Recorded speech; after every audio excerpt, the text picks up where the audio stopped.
Hey, Tazma, who was that parable when we were talking about the servant taking the tokens of the Most High, or taking the tokens from the Lord? Luke 19, Luke 19.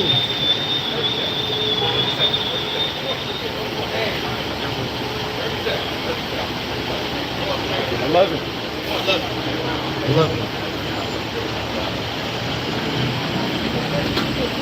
This is the book of Luke, chapter 19 and verse 10. For the Son of Man is come to seek and to save that which was lost. And as they heard these things, he added and spake in a parable, because he was nigh to Jerusalem. And because he thought that the kingdom of God should immediately appear, he said, therefore, a certain nobleman went into a far country to receive for himself a kingdom, and to return. And he called his 10 servants and delivered them 10 pounds, and said unto them, occupy till I come. What should we do in these last days? Occupy till I come. Occupy till I come. Occupy till I come. That's for you brothers and sisters that's watching live right now, man. The Lord said, occupy until he come. Read, study, and brothers, go out there and do the work. We still have time right now to do the work. Don't be that one brother sitting behind the damn keyboard watching this live and not doing nothing. Keyboard warriors, right in the comments, pulling up 100 precepts. Strong fingers, 100 precepts on that one demon. When you can bring out 1,000 precepts out here in the highways and hedges for the name of the Lord, right? Having brothers on your right hand and your left hand to bring out those precepts for you, right? Verse 14. But his citizens hated him. The what? But his citizens hated him and sent a message after him, saying, we will not have this man to reign over us. And it came to pass that when he was returned, having received the kingdom, then he commanded these servants to be called unto him, to whom he had given the money, that he might know how much every man had gained by trading. Right, that's what he's going to do in these last days. When you read Revelation 22 and verse 12, huh? What's on that, brother? Hey, Ken, okay, hey, Ken, you got some time real quick? I can talk to you real quick? All right, you keep dealing with it. Right? So that's what the Lord's going to do, man. He's going to come back and give his reward is going to be with him when he come back quickly. He's going to be given to every man. Actually, get that real quick. Can you get Revelation 22 and verse 12? He's going to come back quickly, man, to give back his reward unto the righteous. This is the book of Revelation, chapter 22, verse 12. And behold, I come quickly. What is he doing? I come quickly. He comes very slow. I come quickly. And my reward is with me, to give every man according as his work shall be. His reward unto every man according to his work shall be. Right? So he's coming back to see what you were doing. Have you really been faithful unto him? Have you been really doing the things that he told you to do? Right? Read.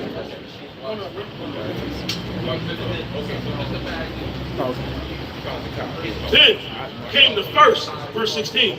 Then came the first, saying, Lord, thy pound hath gained 10 pounds. What? Hath gained 10 pounds. And he said unto him, well, thou good servant, because thou hast been faithful in very little, have thou authority over 10 cities.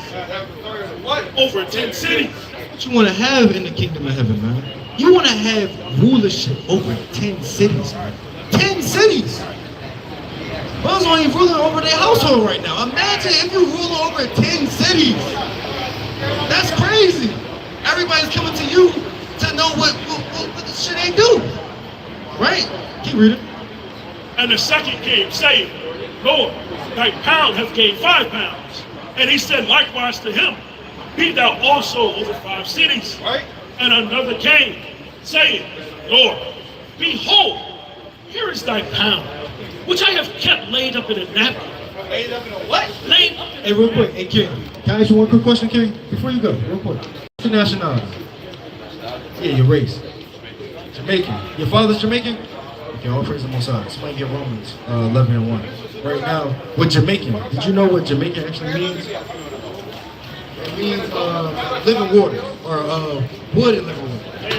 Land and water, right? Land, wood, and water, right? So that's what it actually means. Now, King, when I look at you, you don't look like that. You're like a God-fearing man, right? You believe in God, right? Now, why would you be calling yourself a Jamaican? Yeah, why would you be calling yourself a Jamaican? Because when your people got captured in West Africa, right, they put that term onto you and put you in that lane, right? So God didn't call you that, but who called you that? The people that captured the so-called white man, right? So would you want to call yourself after something God called you, or what the white man called you? And we want to show you that, right? Let's get this. This Romans chapter 11 and 1. I say then, have God cast away his people? Have what? Have God cast away his people? You think God would cast away his chosen people? Read. God forbid. God forbid. For I also am an Israelite. For I also am an Israelite of the seed of Abraham, of the tribe of Benjamin. Of the tribe of Benjamin. Mighty tribe of Benjamin. And that'd be the same tribe you would come from. Paul came from that tribe. Come on. When you look at this chart, When you look at this chart, right, it says the West Indies, right, will go back to Benjamin, right? So you wouldn't be a West Indies. You would be from the tribe of Benjamin, Israelite from the tribe of Benjamin, right? Because if Paul was here, they'll call him a Jamaican, Trinidadian, and so forth, right? Let's keep reading. So, King, as Israelites, right, and we want to prove that we are the true Israelites according to the prophecies that you read in the Bible. Because when you look at us, right, do we look like we're living good right now as Israelites, or as so-called black people? No. So-called blacks and Hispanics, we're not living good right now, right? Because the Israelites are the chosen people of the Most High God, and He didn't forget about it. But when you look at us in the conditions that we're living in, you'll have thought He forgot about us. But it's a certain reason why He did that to us. It's because we wasn't listening to Him, we wasn't following Him. Why give me Daniel 9:11? We wasn't following Him and listening to His word. When we listen to His words, we'll be blessed, right? We won't be cursed, right? This is Daniel chapter 9 and verse 11. Yea, all Israel had transgressed thy law. All Israel had transgressed thy law, even by departing, they might not obey thy voice. Therefore, the curse is poured upon us. The curse is poured upon us. And who's the only people that have generational curses? We do. No one else that you can name right now off the back of your hand that's going through a generational curse than so-called Black, Hispanic, and Native American now, as a whole. Right? Period. And the oath that is written in the law of Moses, that the servant of the Most High, because we have sinned against him. Because we have sinned against him. We have sinned against him. You know what sin means? We're going against God, but what we're going against when He was telling us to do. I'm going to show you. It was an instruction He gave us that we went against. Do you know what that instruction was? We're going to show you. 1 John, chapter 3 and verse 4. Whosoever committeth sin, transgresseth also the law. Transgresseth also the law. For sin is the transgression of the law. Sin is the transgression of the law. The laws and commandments that He given unto us, right, in the times of Moses. Right? That's what we're going to go to. We're going to show you the contract that He gave us that we were supposed to uphold, but we didn't do it. Right? Let's get Deuteronomy 28, start verse 1. Deuteronomy chapter 28 and verse 1. Deuteronomy chapter 28 and verse 1. And it shall come to pass, if thou shalt hearken diligently unto the voice of the Lord thy God, to observe and to do all His commandments.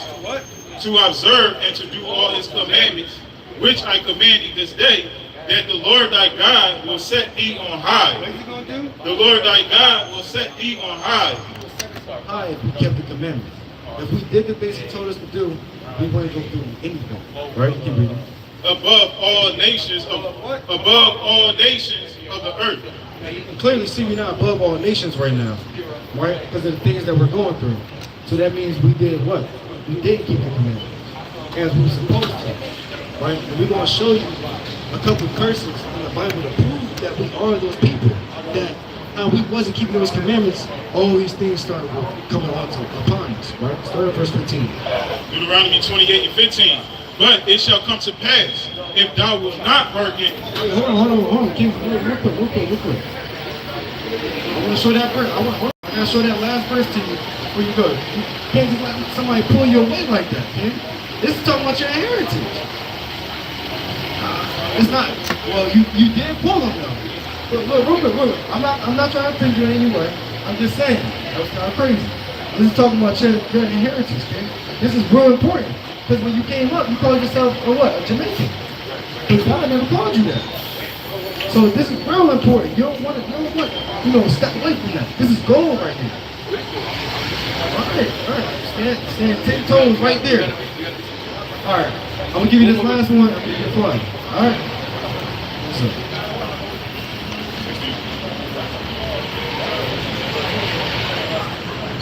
Deuteronomy chapter 28 and 68.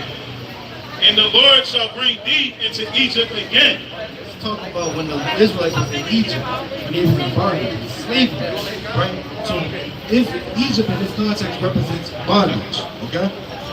Now, real quick, how did we get over here as a people? What type of transportation did we take? Boats, right?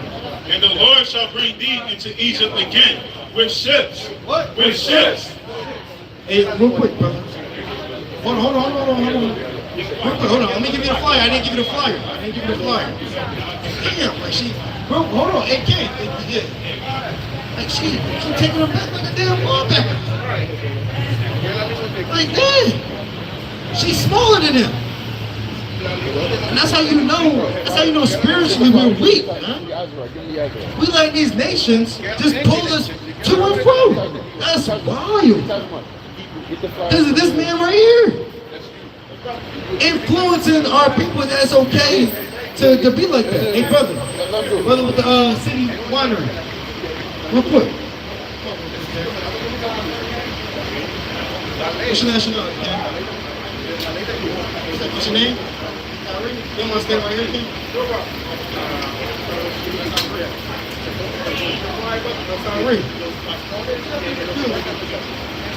up here to do is inform our people who we actually are. Right? Who we actually are as a people together. Because a lot of them don't believe in God, so they want to know who they really are. Right? But I can clearly see that you are a God-fearing man. You believe in God. You want to be a God-fearing man. Right? So we want to ask you, what's your nationality? What's your race? I got a question. Where is your father African American? Okay. Now when you look at that term, right? Did God call you African American? Not at all. Did he call you black? Not at all. So who would you really be to the Most High God? That's the real question. His child, but his children have a name too. That's a good one. So what was it? The Middle East don't really know. That's really humble to say because a lot of people don't.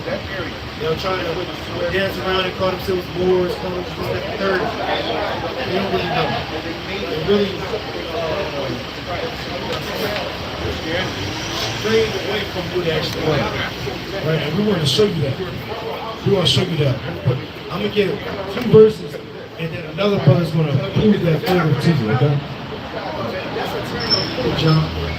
This is John chapter 1 and 47. Jesus saw Nathanael coming to him and saith of him, Behold, an Israelite indeed. Real quick. Jesus saw Nathanael coming to him and saith of him, Behold, an Israelite indeed. Behold, an Israelite indeed. Israelite and a brother, next mighty brother is going to teach you how you are a true Israelite according to the Bible. All right? With that, come here, struggle. Come here, struggle. Come here, struggle.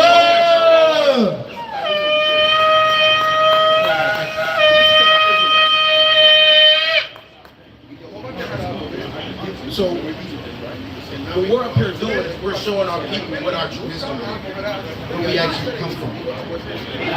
Part of the verse that talks about the Israelites. So what do you know about the Bible? What do you know about the Israelites? You know anything? Are you grew up in church? You grew up in the Bible? You study the Bible at all? So even when you talk about Islam, right? There's a people, we read the Quran, we talk about people in the book. We read the Bible, but the Quran is actually talking about Israel, the people of the Bible. Right? No, I'm saying what made y'all think about this? Right, and their conquests and their chronicling with their God. Right? We're telling you that that's our history. That's where we come from. We're the people of the book that the Quran speaks of. We're the people, when you read the Bible, you read about the Israelites, you read about the Jews, right? You read about the children of God. It's talking about the so-called Black, Hispanic, and Native Americans. And when they talk about, now, I know you probably think wrong. You say you think you grow up Christianity, right? So what? Oh, you're Christian now, okay. So when you're in that church, right, and they read that Bible, are they talking about the Israelites like that? Or did they even really mention it? Because I know when I grew up in church, you ain't really get the Old Testament. You got that New Testament, right? They're not talking about Moses like that. They're not talking about the prophets. They're not talking about Abraham, Isaac, and Jacob. Why are they not talking about that? Why when I open, let me see a Bible real quick. Somebody give me a Bible. I was kind of one of the big ones, but go to that New Testament.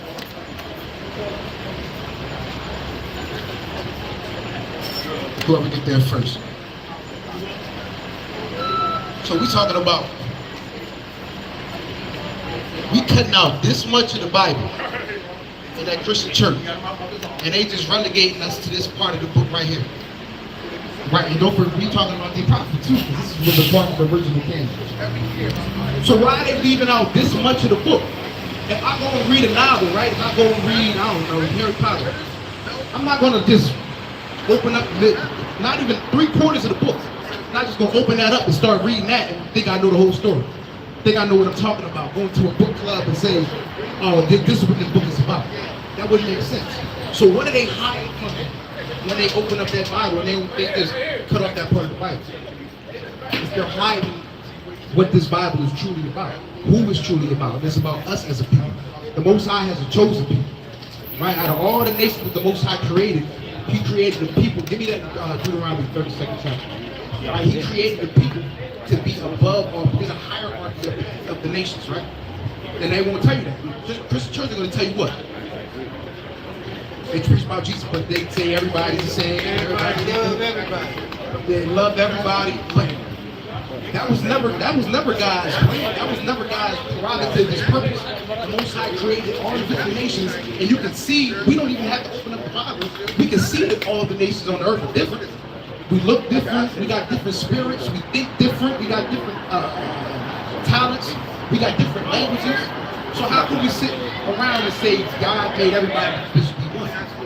And then when you look at us as a people, don't we dominate everything? Aren't we stronger, better, faster, more, better intellectually? When you look at all the things that we've done in the last, since we've been here, 500 years, 400 years, majority of these inventions we created, and a lot of them came right when we got out of slavery. How is it that we as a people are doing all of these different things as soon as we got out of slavery, as soon as we got out of bondage, out of hard captivity, we're able to do all these things? When you look at the NBA, when you look at the NFL, when you look at the trends, the music, how people dress, who's the leader in all this thing?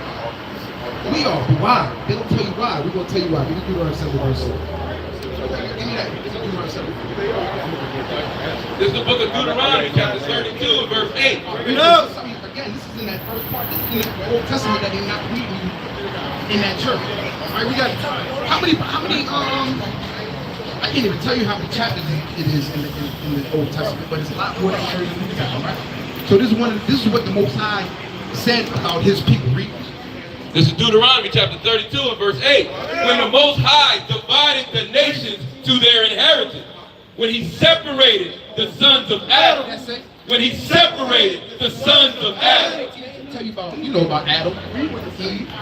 You didn't know that they don't tell you that the Most High, He divided and separated these people. That's why you got the Chinese men. Right? You got the Arab men. You got the white men. All different nations of people on the earth. The Most High divided these people.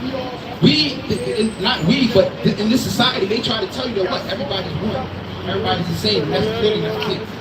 Right? It says when the Most High divided to the people their inheritance, he separated the sons of Adam. He set the bound of the people according to the number of children of Israel.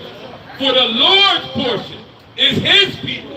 For the Lord's portion is his people. It says the Lord's portion is his people. In the church, they're not telling you that God, before the New Testament, right before Paul, before even Jesus Christ came on the earth, the Most High had a chosen people. He said the Lord's portion is his people. Read.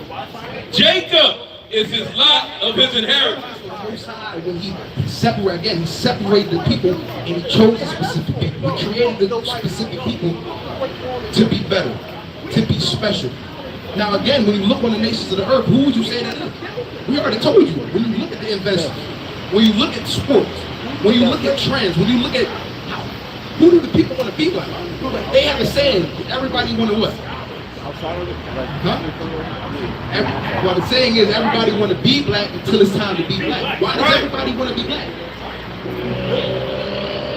They want to walk like us. They want to talk like us. They want to get the hair. They want to get the waves popping. The dress like us. You say what? Tan. Why does white woman she getting that? She go to that Planet Fitness and she hopping that tanning bed. I'm lying. Why when you go to these different countries, you go to China?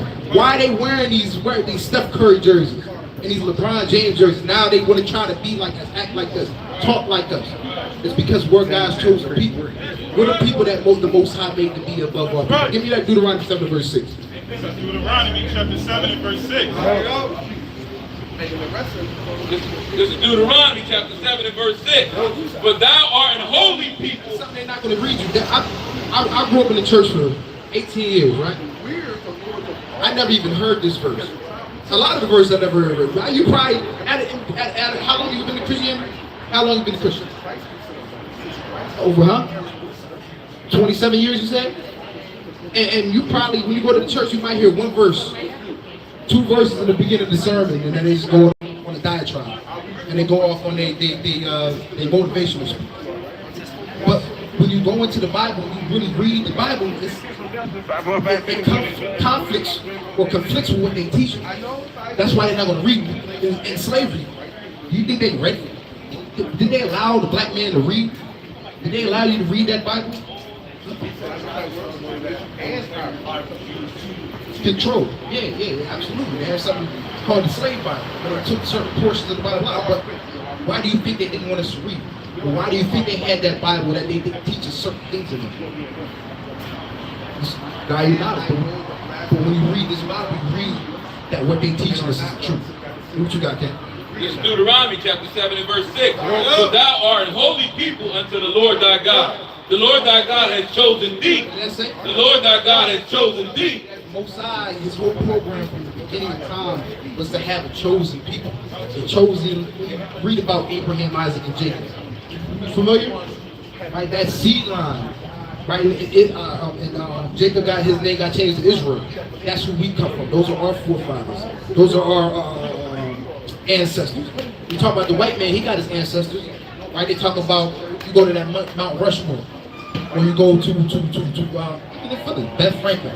Right, you got the Ben Franklin Bridge, you got the George all these different, so what? William Penn, Betsy Ross. These are all their forefathers, and they esteem it. All the nations of the earth, they got their forefathers and their ancestors who they're proud of. They have a picture. They have a history that they can look at and say, this is me. This is what I'm proud of. As a people, we don't. So when we read this Bible, we find out that this is our history. And we have the best history of any people that's ever walked the planet Earth. That's right. Right? You got, there's some people in the Bible. You know anybody? Adam, okay. Joseph, right? Yeah. Jesus, Mark, yeah. The most famous people that have ever walked the face of the earth. Ishmael, not Ishmael. Well, yeah, he's in the Bible, yeah, he's different people, but when you talk about the real, the people of the Bible, That's our history. That's who we go back to. And now we're trying to take that history back because as a people, we're lost. We call ourselves black. Black is clearly out for, you see what I'm saying? There's no attachment there. And this is why people, we get into these different religions, or we cleave to these different people because we don't have anything of our own. But when we take this Bible back and realize the Most High, He made us special. He made us unique. He made us above all people. That's what we're going to read. Keep reading actually. The Lord thy God, Deuteronomy 7:6. For thou art a holy people unto the Lord thy God. The Lord thy God has chosen thee to be a special people unto Himself. Yeah, special. Who on this, in this society is calling the black man special? Nobody. They calling us niggas. They calling us demons. What was that? What was the term that Hillary Clinton put on us? Super predators. That's what they calling us. They calling us young niggas and YNs. But no, God called us special. He called us a holy people. You know? Special unto Himself, above all people. That's it. Above all people that are upon the face of the earth. Is anybody telling you that? As a black man in the church, are they telling us that we're above all people that's upon the face of the earth? No, it's because they want to hide that from us. Give me Genesis 30. Give me Genesis 32 and verse 28. We're going to show you something. Because we're telling you that the Most High called us Israelites. That's the name that He gave us. There's power behind that. What you got, man? This is the book of Genesis, chapter 32 and verse 28. And He said, thy name shall be called no more Jacob, but Israel. For as a prince hast thou power with God, and with men it has prevailed. We have power in this. The Most High, the name Israel in Hebrew means Prince of God. Nobody else in this earth is named Prince of God. When the Most High, when He references us in the Bible, He names us His son, right? The Prince of God. He likens us to His wife, comely and delicate. This is how He talks about us in the Bible. Not all these other nations, but what do they call us? Again, they call us niggas. They call us demons. All these to take us off the path of who we truly are as a people. Right. All these things. It's a reason there was a concerted effort in slavery to take your name from you. You've seen the movie Roots. What did they do to Kunta Kinte?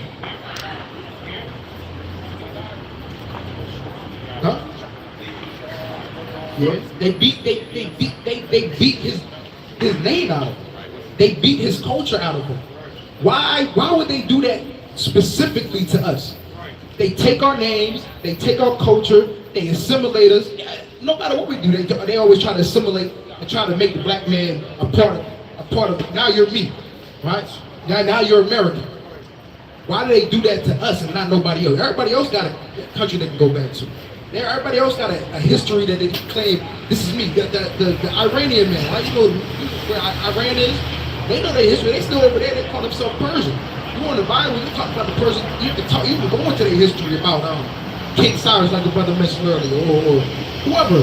Don't even matter. The Chinese, or the Xerxes, the Chinese man, he can go into his history and talk about Genghis Khan. The white man, he can go into his history and talk about Alexander the Great.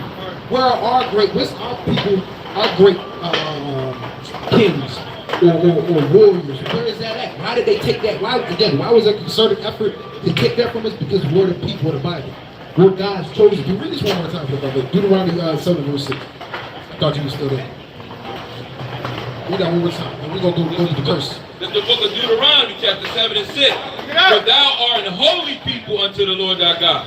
The Lord thy God has chosen thee to be a special people unto Himself, above all people that are upon the face of the earth. That's why they made that effort to take everything that we had from us. Down to what's our language as a people?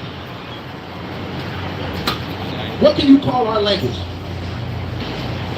Slang. But what were we speaking before we came over here in captivity? When we came over here on the ships? What were we doing? What was our holidays? You celebrate the holidays over here? No? Okay. Well, yeah, well, that's true. But the majority in general are people that's what they into 4th of July. Or they into Christmas, Thanksgiving, Halloween about to come up. People get dressed up and they just go on with the Joneses, right? Is that huh? Yeah, they love it. Because we've been assimilated into the society. Now we think we're one of them. more clearly different.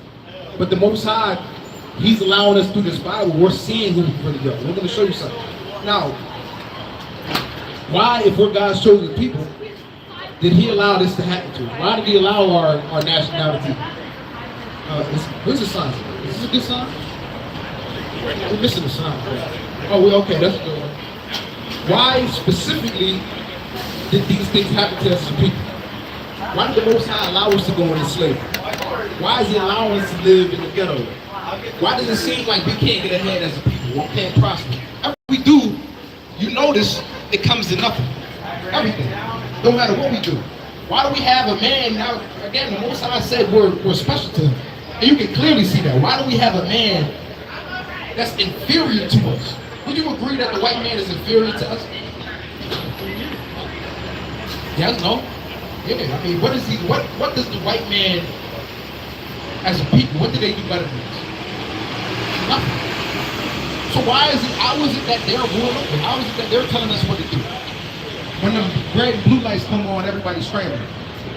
Why is that? Why does the Most High allow it to happen?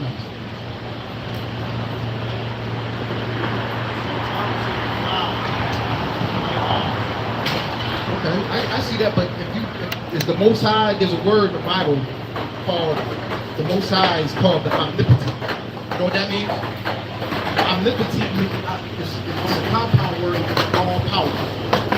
So the Most High, He has all power. So that means if something's happening here on this earth, the Most High, He's allowing it to happen. Right. There's no way around it. If the Most High has the power to make it happen, He has the power to keep it from happening. If He has the power to keep it from happening, that means if He didn't keep it from happening, He's allowing it to happen. That's right. Right? So why did the Most High allow us to go get put in chains into slavery? Allow us to come over here by the hundreds of millions. And we're not just talking about the black man either. We're talking about the Hispanics, the Native Americans. Why did He allow them to come over here and kill by the hundreds of millions? And how are people now living in squalor? Why did the Most High allow these things to happen? Great question. Well, I want to tell you. It's because you have children. No, okay. If you had children, right, and you told them to do something, and they blatantly went against what you said to do, something has to happen, right? Got to be consequences. We're telling you the things that happen to us as a people are consequences of our disobedience to our God. You're familiar with Moses, right? You're familiar with the Ten Commandments? Well, the Ten Commandments, as they call them, the commandments of God were given to a specific people. It was given to us. And the Most High, He told us to keep these commandments that I'm giving you. You have the choice. Keep them or don't. But there's a reward, there's consequences for either one you choose. And we're going to show you that. Give me the curse. Go to 15. Deuteronomy chapter 28 and verse 15. But it shall come to pass, thou wilt not hearken unto the voice of the Lord thy God. What Moses is telling us is that the Most High is saying that if you don't listen to the words of God, or if you don't listen to my voice, read, to observe to do all His commandments and His statutes, which I command thee this day, the law and commandments that He's given us, read, that all these curses, that all these curses shall come upon thee and overtake thee. He's telling the Israelites that, listen, you don't do what I tell you to do, curse or punishments are going to come upon you. Right. There's bad things that's going to, the repercussions for you not obeying me, there has to be something that happens. Right. And the Most High called them curses. You talk about people, and they like to talk about what? Generational curses. That's a real thing, but why our people aren't getting to the source of why these things are happening? Why did these things only happen to the so-called black man?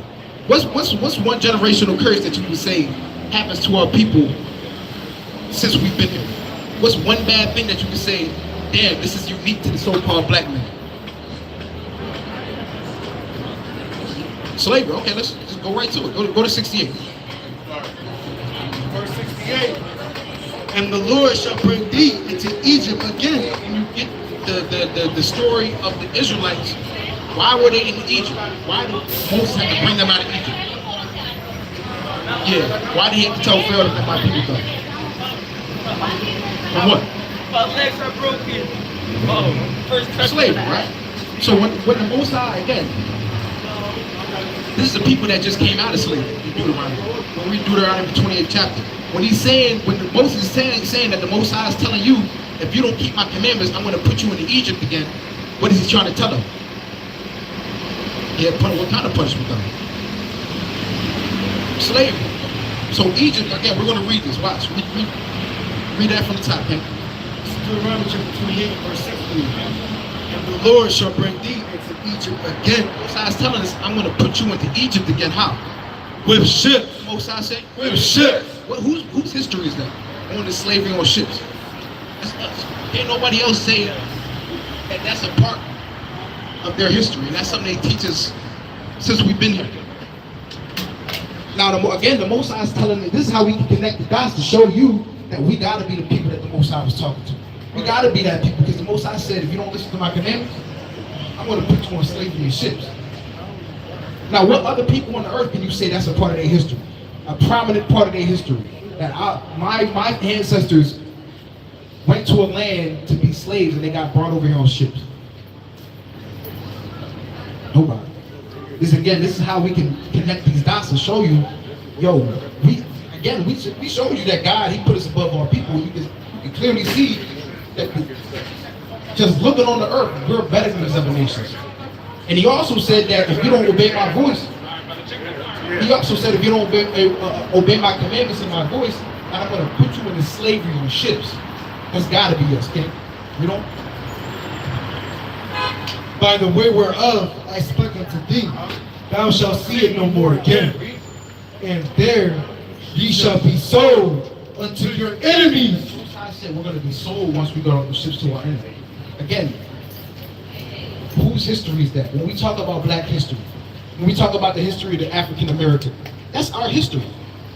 That's something they're not telling you that's actually in this Bible, that the Most High said what happened to a particular specific people, and he said this 4,000 years ago. That's right. And guess what? We seeing it throughout time that it happened to us. Meaning again that we got to be the people that the Most High was talking to. We got to be the people of this Bible. We got to be the ones that's living through these curses, living through these punishments that the Most High said would happen to the Israelites. You know? And there ye shall be sold unto your enemies for bond men and bond women, and no man shall buy you. No man's going to come get you. No man's going to deliver you out of that captivity. What's another generational curse that you said that you would say is specific to the so-called black man here in America?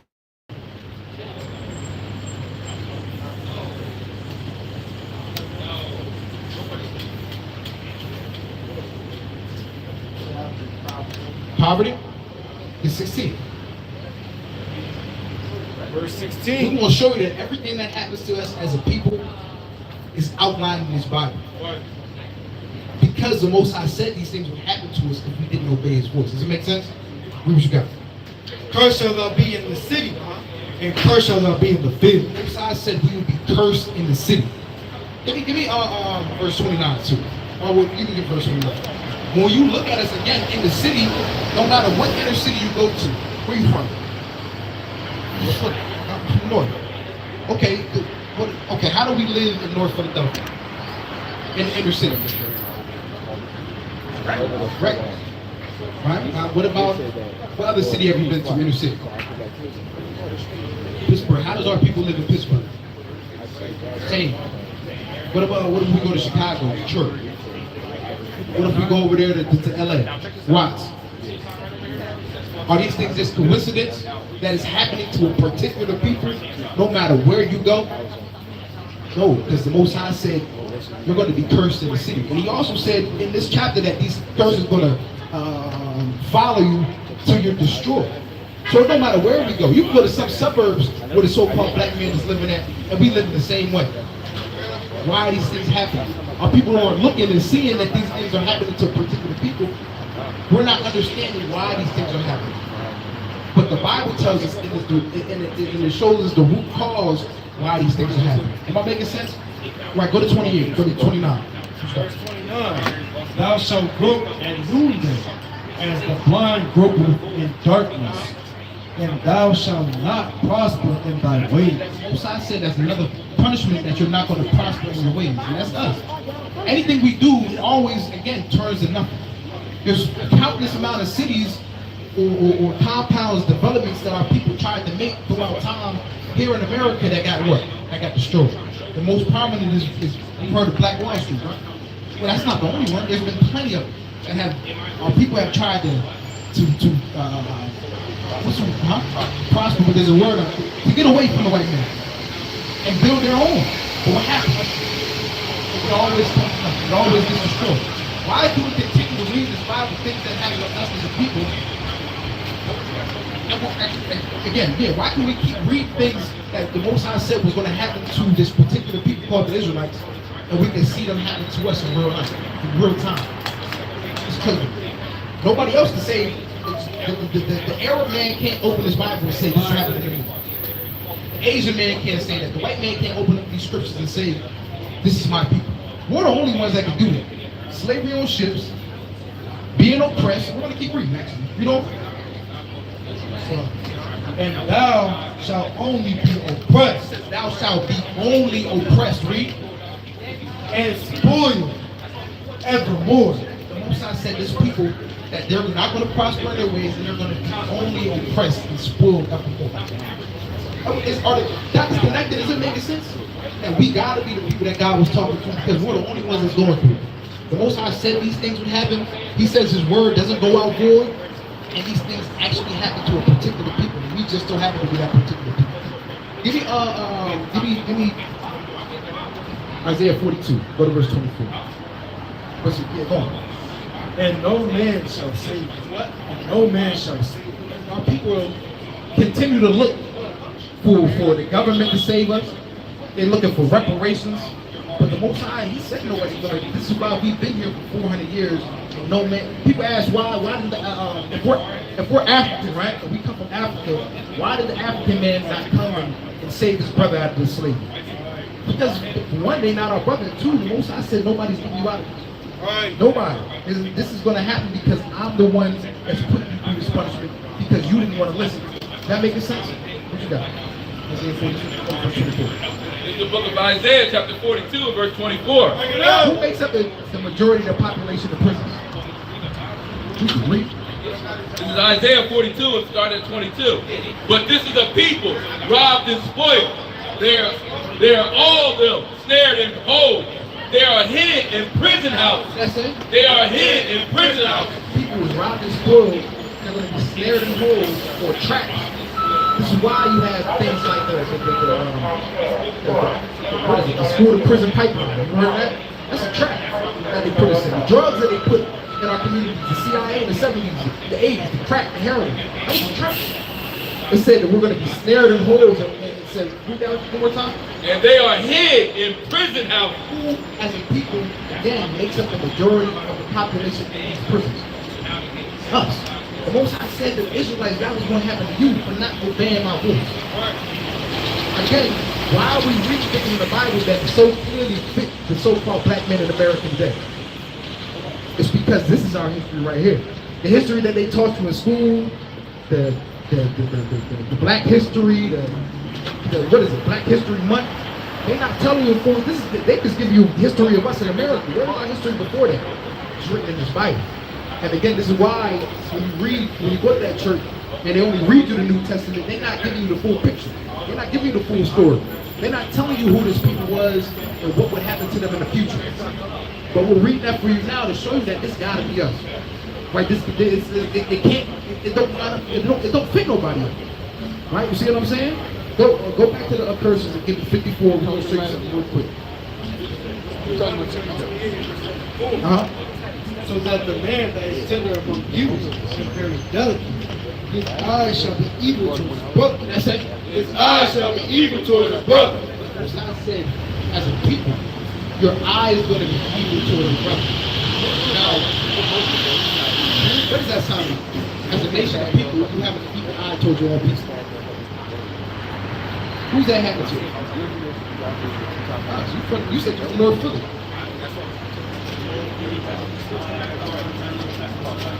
Wow. Yeah, exactly. But that's what happened to nobody else. You don't see, they call it infighting or civil war. You don't see that between other nations. They get together, they get together, they get along. Us, we can't even go to a party without there being shooting.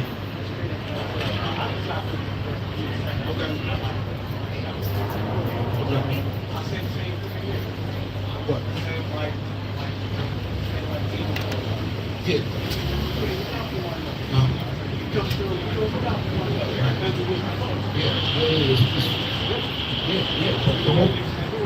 The Most High said this is going to happen to His people. And that's why we have the evil eye. This is why we can step on somebody's shoe, one of our people's shoe, and they want to kill it. Right? It's not just in Cali, but it started in Cali. They just killing each other over colors.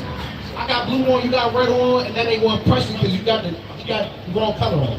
And now you getting shot. This happens to us as a people because we're the people of God. We're the ones that disobeyed our power. All right, we're going on that, King. His eyes shall be evil towards his brother, and towards the wife of his bosom, and towards the remnant of his children. It's a black man known for doing his kids. Black man. Yeah.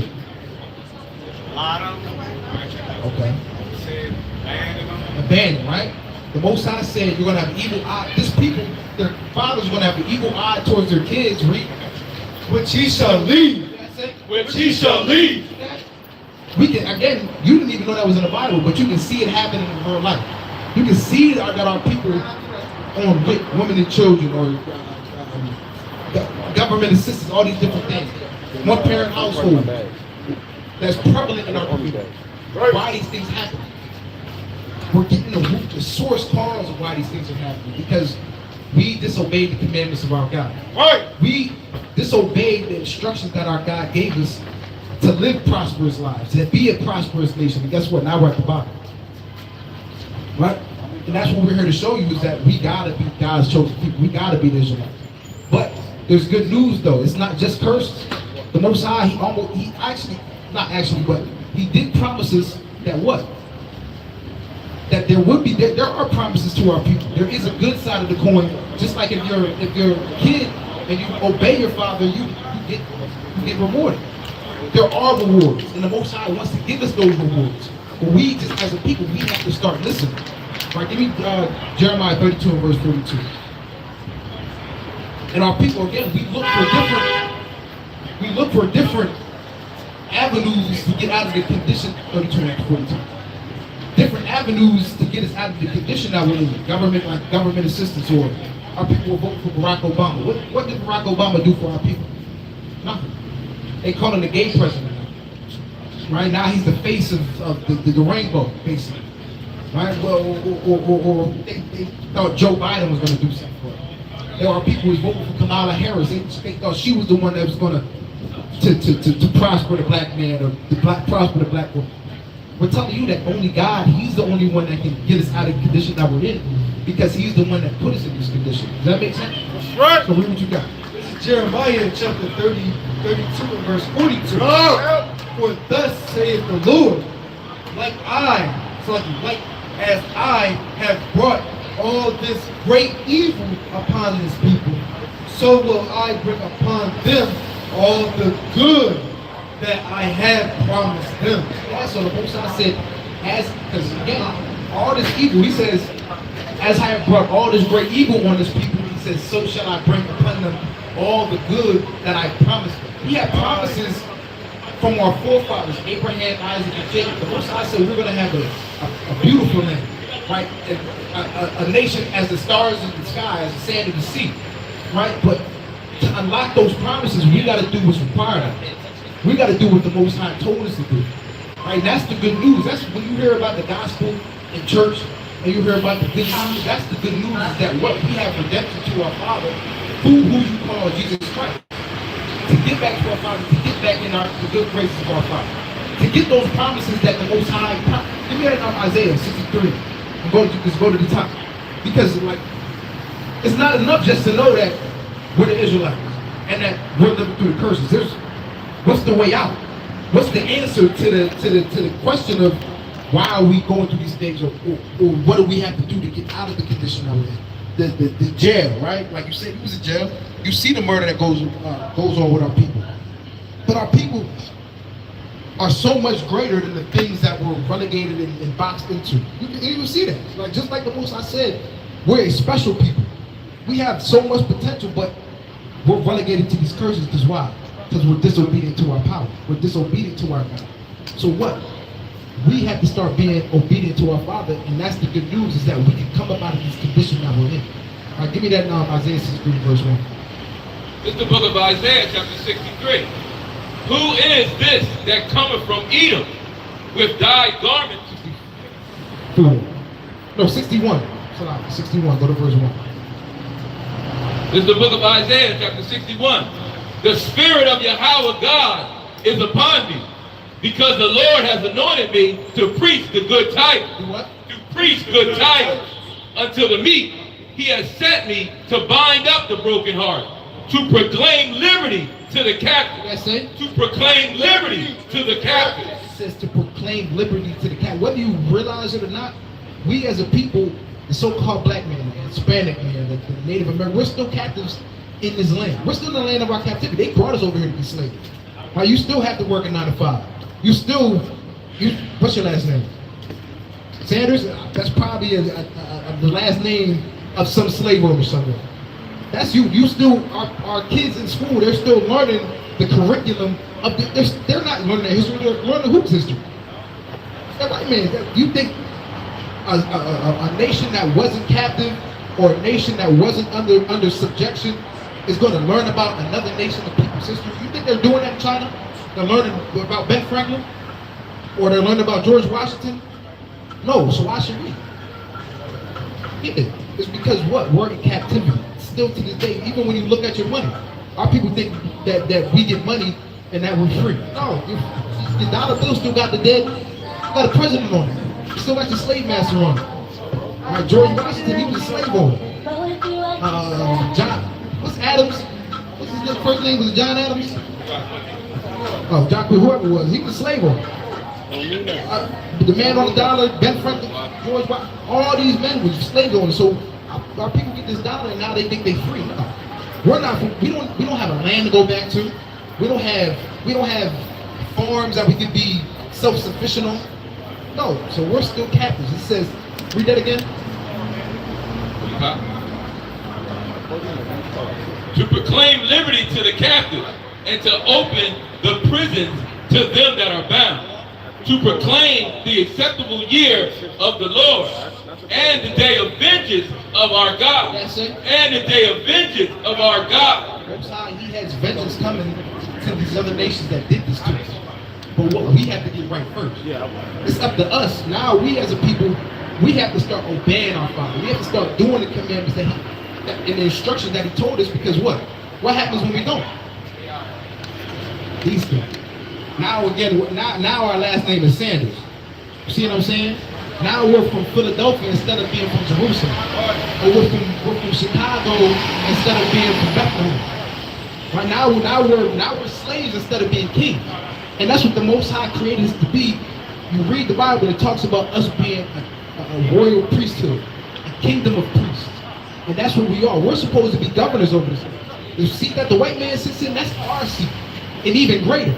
But what? When we disobey our God, He puts us on the bottom to show us that, yo, the only way that you're going to prosper is what? It's through me. You see what I'm saying? You have a precept? What you got? It's the book of 2 Chronicles, chapter 7 and verse 14. If my people, which are called by my name, shall humble themselves and pray, and seek my face. That's what we got to do. As a people, we have to seek the face of God. And we're not talking about all these other guys that because again, we've been led astray. Now we're in the Christian church. We got, where's he at? We got that guy hanging up on your wall, right? That's telling you don't got to keep the commandments of God, that they're done away with. We've grown up in Islam, where that's a whole different nations of people's religion. Like we're walking around wearing kufis and garments that's their thing, right? What's our thing? Our thing is His Bible. Our thing is the laws of the God of this earth. That's our thing. So it says, if my people humble themselves and pray and seek my face, read. And turn from their wicked ways. And what? And turn from their wicked ways. We have to turn from our wicked ways, because in this society, we've been programmed to believe that things that are against God are cool, right? There's a plethora of things, but do you know what sodomy is? You've heard of Sodom and Gomorrah before? What happened to Sodom and Gomorrah? Right. Why? What was happening in Sodom and Gomorrah? Homosexuality. But in this society, what? They teach you that in school. If you're talking about somebody, if you're talking about that LGBTQ community, they're going to cancel you because you can't do that. That's hate speech. No, but the Most High, He set that whole city on fire. You see what I'm saying? But in this society, we've been taught that that's cool. We've been taught that hating your brother through music and popping perks and slaying with each other's women, we're taught that that's cool. But we have to unlearn to relearn. Now we have to, again, learn what's good with the Most High. Instead, we have to turn from our wickedness, read. And turn from their wicked ways. Then will I hear from heaven, and will forgive their sin, and will heal their land. What? And will heal their land. So we have to seek the Most High's face. So what? So that He give us forgiveness. He's not going to just forget. If you had a son, right, and he did something, and you punish him, and he asked for forgiveness, but he go and do the same thing, was that apology? Was he remorseful? Was that apology sincere? No. So the Most High is the same way. He's a man. You read the scriptures. The Most High is a God of action. He wants to see action. He's not dealing with somebody that just say, "Oh, I repent. I'm sorry," and keep doing the same thing. No, we as a people, we have to turn back to the Most High. Give me Isaiah 59, go to verse 20. We as a people, we have to turn back to our Father and ask for forgiveness. And then He's going to, this whole thing, the slavery that we've been in, the captivity, the poverty, that's when everything's going to change. That's when we're going to see a difference in our people when we come back to our God. Am I making sense? Give me Isaiah 59, verse 20. Isaiah chapter 59, verse 20. Bring it out. The Redeemer, it's like, and the Redeemer shall come to Zion, and unto them that turn from transgression in Jacob. Yeah, so the Most High said that the Redeemer, they usually call the man Jesus Christ. That's who they call the Redeemer. We don't look at him like that. That's not in the Bible. He's not described as a white man. Right? He's described as a dark man with woolly hair. You know about that? So what? He said the Redeemer is going to come to Zion and those that turn from transgression or sin in Jacob. So the people that turn from sin in this people, the people that start believing and obeying their God, that's who He's going to redeem. That's who He's going to forgive. That's who He's going to come and save out of this captivity. But what? We got to start doing our part. We got to start, because again, like you said, we're the main reason that this happened. Yeah, God allowed it to happen, and He made it happen. But what? It's because of our disobedience that it happened. Right. So what do we have to do? We have to turn from our iniquity and our sin and come back to our God, and that's when we're going to be delivered out of this captivity. Does that make sense again? You got any questions?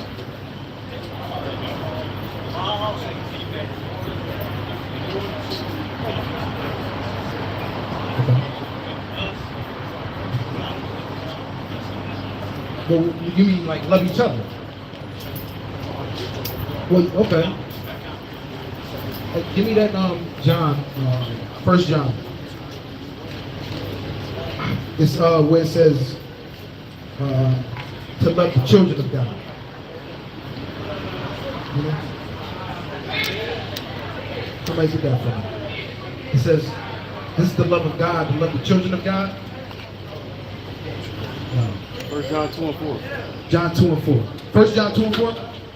Okay, 1 John 2 and 4. Okay, thank you. This is 1 John chapter 2 and verse 4. He's saying something. He that saith, I know Him, and keepeth not His commandments, is a liar, and the truth is not in him. But whoso keepeth His words, are they? Brother, look it up. Look it up. Look it up for Let me look at it. Father, This is the love of God, this is the love of children. Yeah.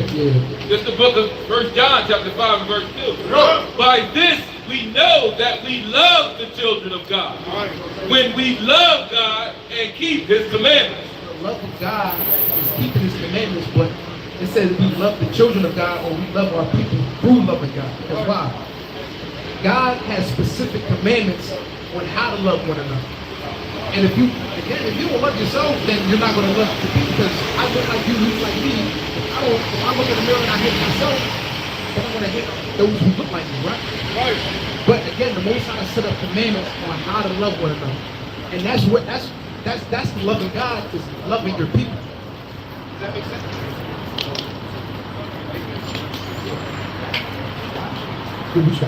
This is the book of Leviticus, chapter 19 and verse 17. Thou shalt hate thy brother in thy heart.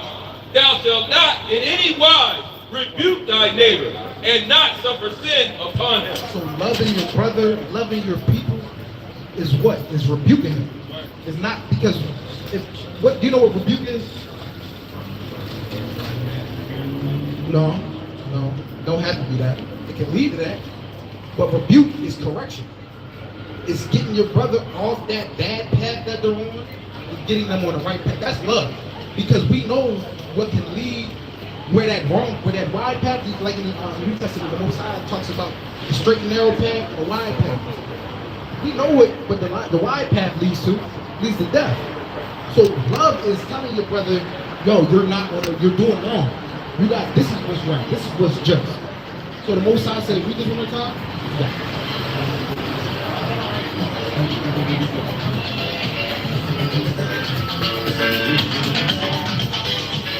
This is what the scripture says, 19 verse 17. This is the book of Leviticus, chapter 19, starting at 17. Thou shalt not hate thy brother in thy heart. Brother, hate, these are all, you're going to see that these are all linked up. You'll see what I mean. Read. Thou shalt in any wise rebuke thy neighbor, and not suffer sin upon him. Because if you hate your brother, you're not going to rebuke them. If I love somebody, I'm going to tell them, I'm not going to lie, I'm going to tell them I'm going to give them the real. I'm going to tell you, bro, that's not good. That's not right. This is what's right. Right? You know? Thou shalt not avenge nor bear any grudge against the children of thy people. Children of thy people. And that's what our people love to do, is we hold grudges against one another. Right? You know? But thou shalt love thy neighbor as thyself. That's it. Thou shalt love thy neighbor as thyself. Brother, neighbor, children of thy people, they're all interchangeable. Hating your brother, not rebuking them, correction, they're all interchangeable as well. So loving our people is looking at these commandments and showing them what's right and what's wrong. Telling them, listen, bro, you can't be doing what you're doing, because what does that lead to? If I see a bus coming and I don't tell somebody the bus is coming and they get hit by the bus, do I really run off? No. What you got? This is the book of Proverbs, chapter 27 and verse 5. Open rebuke is better than secret love. So rebuke, correction, that's always been something that our people have been commanded to do. You listening, bro? Don't worry about that. That's always been something that our people have been commanded to do. Is telling our people, or correction, right? And a lot of people hate correction. Was it last week? Who was teaching? I think it was Kasagi. And it was a homosexual guy that came through. And he was telling him, bro, you got to get out of that lifestyle. But there was other people that came up and told him, and it was so-called black men, told him, don't tell him that he can do what he want to do. Now, the Bible says that you can't be a homo. He says the effeminate shall not inherit the kingdom of God. But he's telling us we can't tell him that. We got to let him do what he want to do. And that's the spirit that's upon our people, is we don't like correcting our people. We say, let him do what he want to do, or that don't got nothing to do with me. But that's why our people are where they are, is because we don't want to tell each other when we're doing wrong. You see what I'm saying? And that's part of loving your people, is telling them, listen, you're doing wrong. So that's when, like you said, you can't love God without loving your people. That's true, because the love of God is loving your people. Because God has certain commandments set up to show love to your people. Am I making sense? So again, when we read that, that's one of the big things that our people don't do, is love each other. We hate each other, and that's one of the. That's something that the white man did. Is subconsciously he programmed us to hate one another. But it wasn't. You know, the white man did it, but he's a tool of the Most High. The Most High used him as a belt. Just like if your father, he's going to use a belt. the white man was the belt that the Most High used. Am I making sense? So through the Most High, the white man programmed us to hate each other. So now we look at ourselves in the mirror, we don't like what we see. We've been taught to hate our skin, to hate our features. But now we look at our brother and we look the same. Now I hate you. But we have to, again, like I said, we have to unlearn. What's that scripture? Be renewed in the spirit of your mind. It's Romans 12. Go to verse 2. Yeah, Romans 12 and 2. Romans 12 and verse 2. Be not conformed to this world. And it says, be not conformed to this world. Now, when it talks about world, it's really about the society or this age that we're in. And in this age, we've been programmed to conform or to be cool with things that are, again, blatantly against what God wants. Now, our people think homosexuality is cool. We can't speak against that. We think all the things that we talk, the drill rap and all that, yeah, the drug dealer in your hood is the most popular person. He's the most, or the murderer, he's looked at as cool. Why is that? Because this society has programmed to think those things are cool. And not make everybody, if you want to do right in society, you look at it as a square. Or you look at it as weak. But no, that's not true. What you got, Ken? Read more. But be ye transformed by renewing of your mind. Be ye renewed by the, read that one more time. Transform, so like ye, no, I'm gonna read that again. But be ye transformed by the renewing of your mind. So we have to renew them. We have to, it's going to, matter of fact, just keep reading.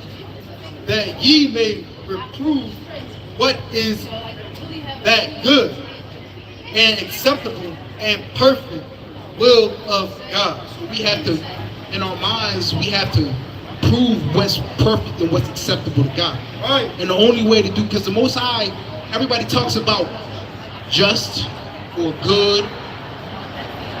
Good isn't relative, right? Good is not a relative concept. The Most High, he has a measuring stick of what's good and what's not. He tells you what's good and what's not. Right. So what's good to me and what's good, somebody can say something's good and I can say that's bad. Good isn't relative because the Most High, he already set out, this is good, this is bad. So what? We have to read these scriptures. We have to see what God approves and what he disapproves. Am I making sense? So what? We have to get to the law of God to see what he approves of and not look to the white man to tell us what's good and what's not. Because they're going to tell you being a transvestite is cool. What's it called? They got, you about to say something? Oh, you got a precept? They're about to put in, I don't know if they're about to put in the law, but there's been whispers of, I think California putting in the law that the pedophile can be a part of that LGBTQ. Now it's cool that being a pedophile is cool. I forget who it was, but they were talking about it. But yeah, in women prisons? That's crazy. Yeah, okay, well, yeah. You have transvestite men in women prisons. I think it was in France that there was this guy and he was raping he had his children, his daughters, locked up in a house or something like that, in a dungeon, and he was raping them, but he got away with it because the lawyer argued that it was good rape or something like that. It was cool, like they were cool with it. The daughters were cool with it. They manipulated the daughters into thinking, no, this is real love, and now it's in a different category. No, this is good rape. So that's what they'll tell you. They'll tell you that that's cool. But God will tell you that this man, he should die for what he's doing. He deserves death. There's capital punishments in the law. Just like they have the judicial system here and you can get capital punishment for first degree murder. The Most High, capital punishment to the Most High is if you're homosexual, you've been put to death.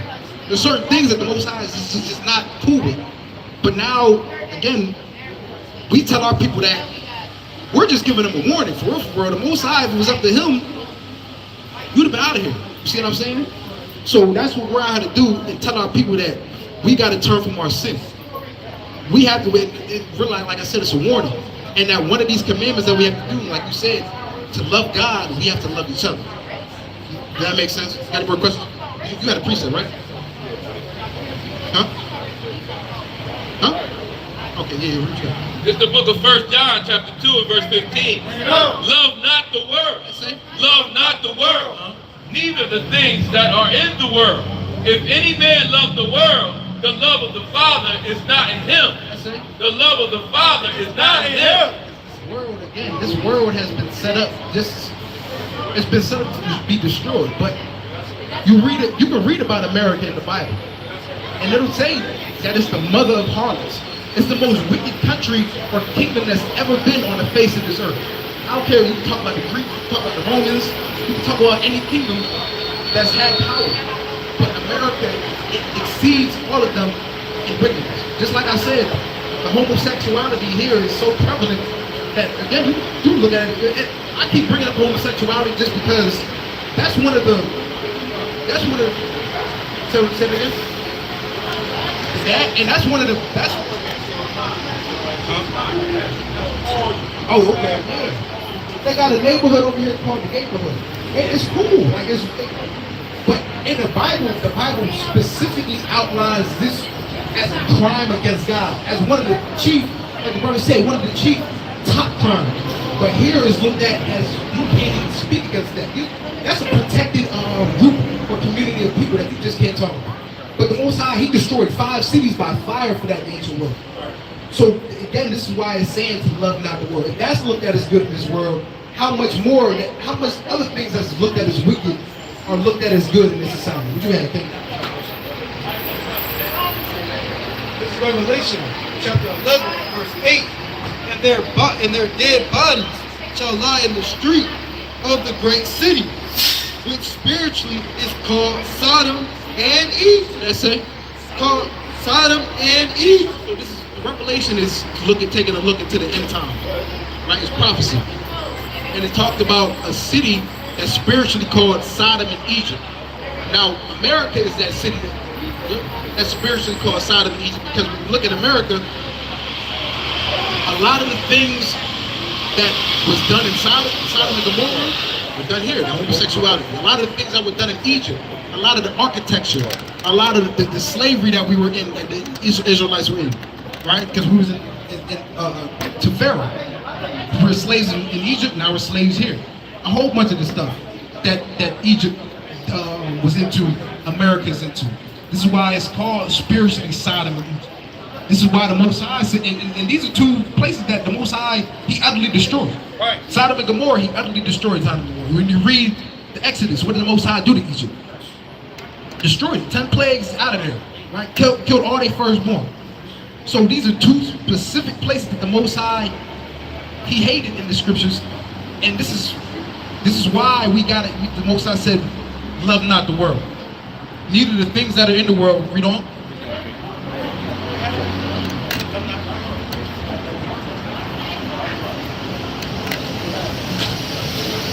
Verse 16, for all that's in the world, the lust of the flesh.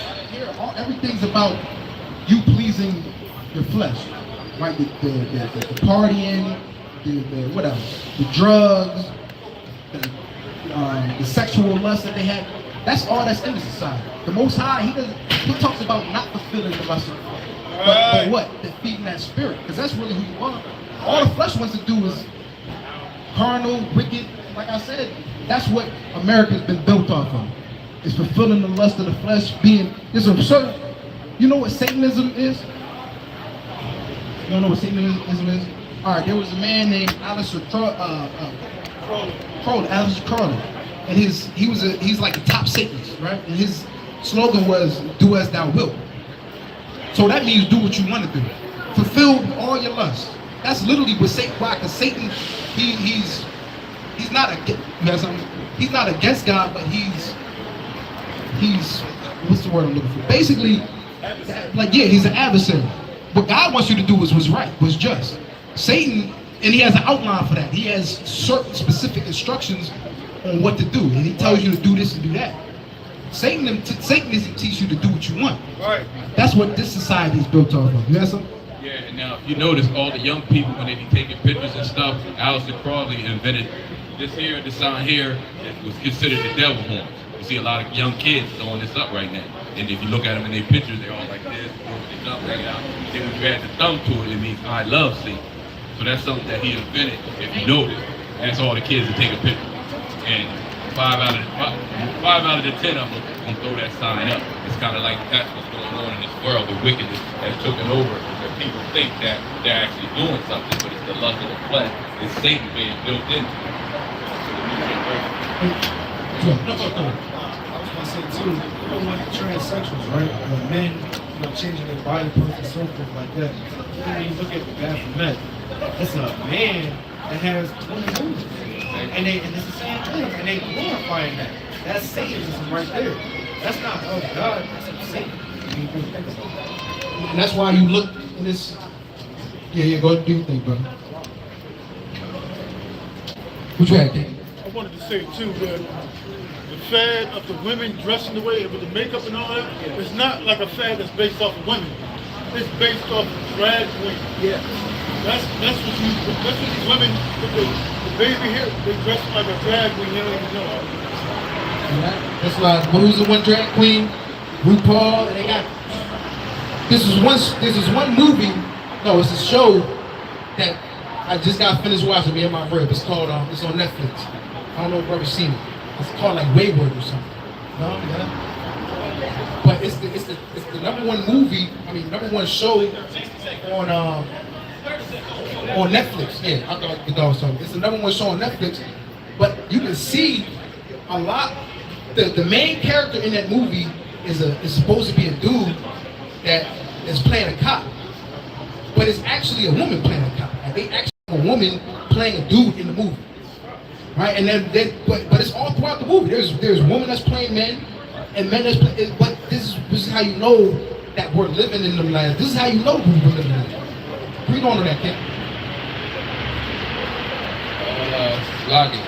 For all that are in the world, the lust of the flesh, and the lust of the eyes, and the pride of life, is not of the Father, but of the world. What? But of the world. That's what we was telling the brother. We got to come out of this world and stop loving this world, because this world, there's a scripture, I think it's, somebody get it, Isaiah, I think it's 26 in verse 9, where it says the turning of the things upside down shall be esteemed as potter's clay. No? Somebody get that. Somebody can find it. I'm sorry, just look up in your phone. But this society has turned things upside down to where now these things that God is blatantly against, they look at it as cool. They look at this is how God created things to be. Right? Even when you look at the Jew in Israel, people look at them like they're the people of God. When you look at them, they're blatantly against God in their literature and all of that. You good, Kate? You gotta go? You said you gotta go? I won't give you a flyer, but listen. Our main message is that we're the Israelites. The Bible is our history, right? The commandments of God, that's our constitution, right? That's what we're supposed to live by as a people, and we, as a people, we strayed away from that. But now, as we're coming to the end of the world as you know it, the Most High is waking us up as a people. Now we have to come back to His laws, statutes, commandments, in order to avoid the punishment that's coming, because Right. We didn't even get into that. World War III is on the rise. World War III is on the cusp. You got Russia, all these different nations. You can see the Most High stirring up to come to a third world war, right? And that's the culmination of the reign of the white man. And guess what? We're the next up to rule. That's our kingdom. That's the promises that the Most High wants to give to us as a people. But you have to do something. It's not just good enough to just know who you are. Now you have to act on that. You have to read the Bible and apply those scriptures that the Most High has left for us through the thousands of years of manuscripts, and the Most High left this for us so we, in these last days, can know who we are. Does that make sense? All right, so we got on the flyer, we got the QR code, we got the social medias. All right, and if you ever, I don't know how long it's going to take you to really dive into the information, but go to church. Ask your pastor, what does this mean? What does that mean? Why are we not reading this in the church? And he ain't gonna have no answer for you. He's gonna tell you, he's gonna tell you God loves everybody. Jesus Christ, he's gonna bring you to John 3:16, God so loved the world. But he said, what? Don't tell you don't worry about it, don't go out there, don't talk to them guys. But we out here talking the real. We out here We brought out, I guarantee you, we brought out more scriptures than the pastor ever brought out to you. We read you more scriptures than they read in the Christian church in the entire year, right? Like the brother said. So really take to heart what we're talking about. Really take, because this isn't just another religion. This is a way of life. This is who we are.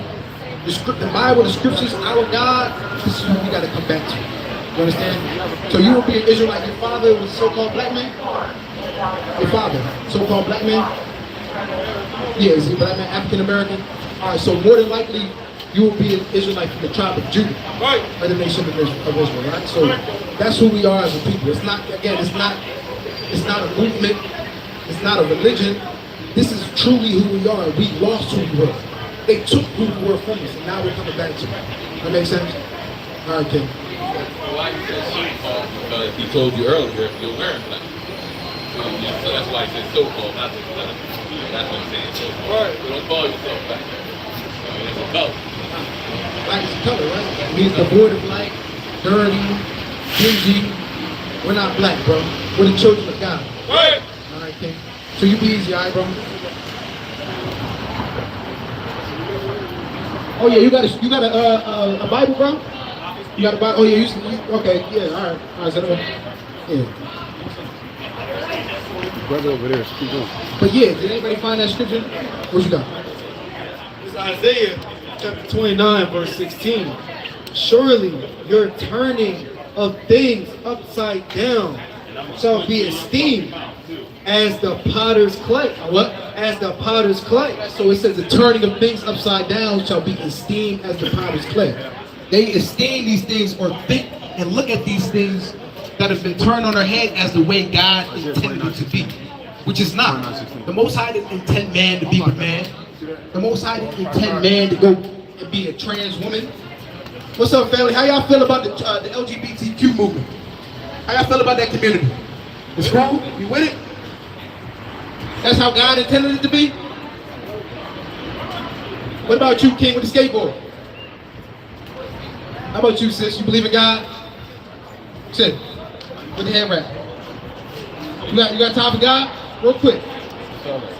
But yeah. Right. This give me Yeah, keep holding. But give me Revelation 17 and verse 4. Right? Because again, this society, the things that, again, like I've said countless times, that are against God are esteemed like it's cool. Like this is what God intended the earth to be. What he intended for man. But we're out here to, again, rebuke and reprove our people. And that's what God wants.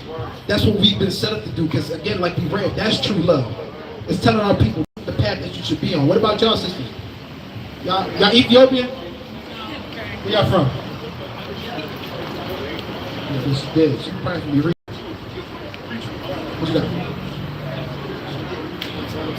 Yeah, started two. This is Revelation. How y'all sisters doing? Y'all believe in God? What God y'all believe in? What you say? Same one you believe in. Which one do I believe in? That's the question you gotta ask. We don't. It's Revelation chapter 17, verse 2. With whom the kings of the earth have committed fornication. Start at the top. Verse 1. And there came one of the seven angels, which had the seven veils, and talked with me, saying unto me, Come hither, I will show or shew unto thee the judgment of the great whore. That's it. The judgment of the great whore. Most High, he wants to show, he's showing in Revelation 17 chapter the judgment of what? Of America. Right? He's going to give America specific titles that identify who it is and describe this kingdom. Right? This is why we keep saying that we can't love this world. We can't love this society. Right. What's going on, King? Hey, bro, where you from? Where you from? Yeah, like, what's your national? Real quick, come out at me, real quick, bro. Go on. That sitteth upon many waters, with whom the kings of the earth have committed fornication, and the inhabitants of the earth have been made drunk with the wine of her fornication. What does that mean? Meaning America has gone throughout the four corners of the earth and spread its philosophy to everywhere it can go. They have something called manifest destiny, where they believe that God gave them the power and endued them with the spirit to go and take all the nations of the earth. And what do they call? What do they say about these things? They say we came here and we made these nations better.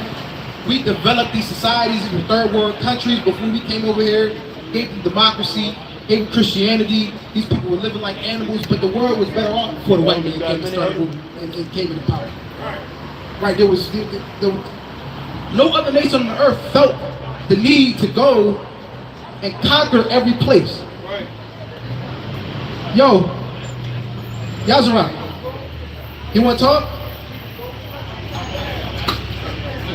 What's wrong with him?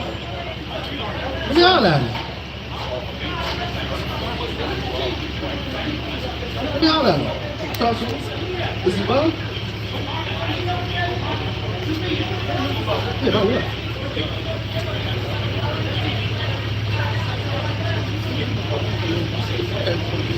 Yeah, he can still be busy like that. Pick up the dust. Okay. Pick up the dust. Pick up the dust.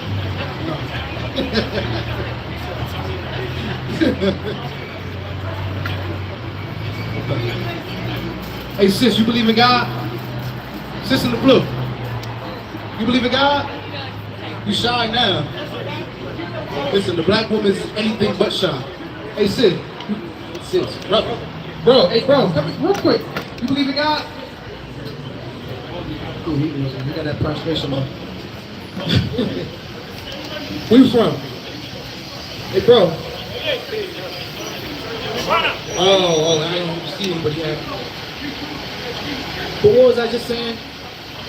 Oh, that America, it went throughout the four corners of the earth and felt as though it gave the earth something better. But no other nation on earth felt as though that they needed to do that. Every other nation was cool with where they was at. But America wanted to go, the white man wanted to go, spread his philosophy, spread his doctrine, spread his homosexuality. Where you from, brother? You believe in God? You believe in the Bible?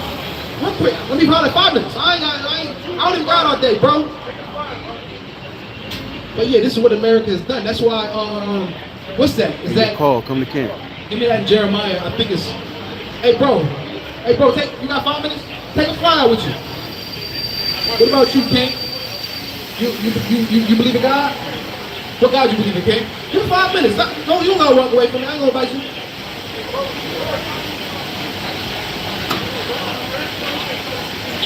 Yeah. I think it's Isaiah 51 and verse 2. Jeremiah 51 and verse 2. Where it says, all the nations of earth have drinking of wine, or Babylon has been a, is that what I want? Is it 51 and 2? It's not true. You know what I want? You know what I want? It says Babylon had been a golden cup in the Lord's hand. No, it's Jeremiah. It's Jeremiah 51, I think. 51 and 7. Yeah. It's Jeremiah chapter 51 and verse 7. Hey, King. Hey, brother. Hey, bro. You here? Who's you got? But, hey, brother in the red. Brother in the red, what's your gripe? Hey, King. What's your gripe? What's your gripe, brother? Come holler at us. Lord willing. Come holler at us, bro. What's your question? Yeah. So, I know some of these pictures of Jewish people, like that one on the mountain. Do you guys think like all Jews are like that? Just out of curiosity. What do you mean, all Jews are like what? So, like, I see here, the big nose, the long black beard. Do you guys think like all Jews are like that? The ones that claim they are Jews? The ones calling themselves Jewish today? No. You don't believe? So, my question is like, how come in like all the pictures they sort of look the same? Because that's what they paint themselves to be. That's what the world knows. When you talk about a Jew, or a Jewish person, that's the stock image, or the mainstream image of what that man would look like. Yeah, I just have. Are you Jewish? What are you, Ashkenazi? So yeah, my family is Ashkenazi. I have friends who are family, they descend from Morocco, North Africa. I have friends who are Jewish. I mean, people from Uganda, Ethiopia, from Yemen, and all over the world, not just Europe. That's like, I just wondering if there's any representation of the people, I guess, you guys would say like they claim to be Jews, but of the people that are like that don't just fall into that box. So again, this is just in general. We're not talking about, we know all Jews aren't ultra-Orthodox and don't have top hats and don't do that, right? You have Sephardic Jews, they're a little more darker skinned. Yeah. But we're just talking about the man that claims to be a Jew in general. It don't have to be everybody up here. And it also seems like here, you're saying the real Jewish homeland is in Eastern Europe. Yeah. But like for the people that don't descend from Eastern Europe, it's kind of hard to say that.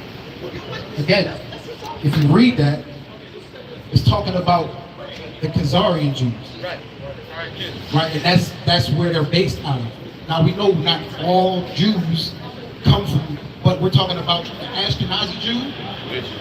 The Ashkenazi Jewish man, that's where they originated. That's where they came out of. You know about the Khazarian Empire? A little bit, but you can feel free to tell me more. Right, it was an empire around, what's that, South Georgia, Russia?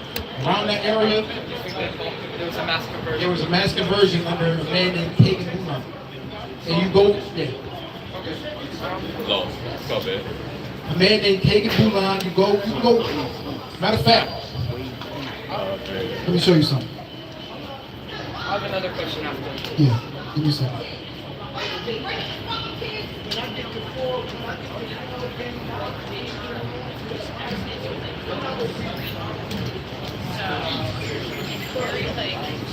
What you have to say on it?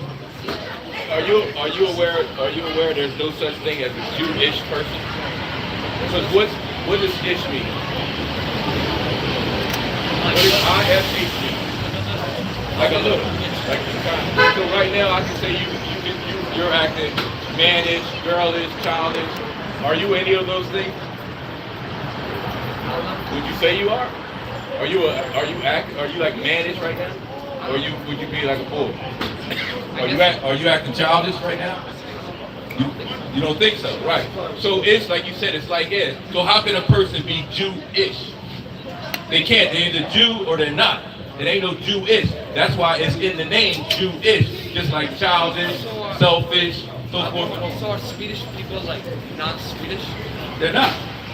So who are? They're Swedes. Swedes. They're Swedes. Right, but you say someone's Swedish. They're Swedish. So what are they saying? They're kind of like a Swedish person, but they're not. Make sense? So again, we talk about the Khazarian Empire. You had a man named Kagan Bulan, right? And then after his reign, there was a big conversion in the 8th century. Now, what's your name? Mason? Okay. Now, after he ruled, you have a man named Obadiah, Hezekiah, Manasseh, Hanukkah, Isaac, Zebulun. So after his rule, all the rulers, their names started to be Jewish for just some reason. Why is that? The mass conversion. So even when you talk about Ashkenazi, right? Was it Ashkenaz? Yeah. He was a, you know who Ashkenaz is? Ashkenaz is an ancient Hebrew word for like German in that area. Yeah, right. So Ashkenaz was a man, give me that, it's Genesis. It's going into the lineage of the people. I think it's Genesis 38. And he was, the sons of Japheth. I think it's 10. Go to that 10, because 10 to 3. Yeah, if you don't want to be on camera, you don't got to pick them up. That's so Ashkenaz was the son of Japheth. Oh, so you're taking it, so I know you're talking about the genealogy part of the Right. Yeah, you know what I'm talking about. So read what you got. Hey, this is the book of Genesis, chapter 10 and verse 3. And the son of Gomer, Ashkenaz, and Rephath, and Teherana. Yeah, okay, start. Sons of Japheth. This is Genesis chapter verse from the top. Now these are the generations of the sons of Noah, Shem, Ham, and Japheth. And unto them were sons born after the flood. The sons of Japheth. What? The sons of Japheth. Gomer, Magog, Madai, and Javan, and Tubal, and Meshech, and Tiras. And the sons of Gomer, Ashkenaz. Yeah, so we're going through the lineage, we can see that Ashkenaz is the son of who? Son of Japheth. So, and the Jews are supposed to be the sons of who? Sons of Abraham, right? Through who? Through Shem. Right? So when you're saying Ashkenazi Jew, hold on, let me finish. You're saying Ashkenazi Jew, that contradicts. Because you can't be a son of Japheth and a son of Shem at the same time. It doesn't make sense. So, first of all, we're talking about the region they went after the dispersion. Right. Second of all, like, Well, yeah, go ahead. I see, like, here we're taking the genealogy at the end of Bereshit pretty literally. Yeah. I mean, it's the same thing. It says, like, we live 900 years. We live 700 years. Right. Today, yeah. So, if we're gonna we're also parallels in the kind of tradition of having Hebrew God, they have that in the Syrian, they have it in the Syrian tradition, the Akkadian tradition. It was an fundamentally certain thing to have in your original genealogy for your people in the scripture, to have those kind of like genealogy lists. Not necessarily exact records. They weren't like political historical records, but they were more like to show they more serve a purpose that's like a political so oftentimes in like in ancient Middle East, scripture wasn't necessarily used as exact history. It wasn't used as something that could be taken exactly literally. If that's the case, do you believe in the New Testament? Yeah, okay. So we do. You have a man named Matthew, who was a what was Matthew? A tax collector. Now tax collectors, they dealt with lineages, right? And that's what something they did. They dealt with recording records. Hold on. Why does he use that lineage to identify where so-called Jesus comes from? Why does he use that lineage to identify where Jesus comes from? Yeah, he says the Messiah is supposed to come through the lineage of David. Yes. Why did he use David's lineage all the way down to Jesus Christ to show if it was just political, if it's not literal? So first of all, I mean, I'd like to see, like, is there another source that also confirms that genealogy of Jesus, or is it just Matthew? Really, I just want to know. Yeah, well,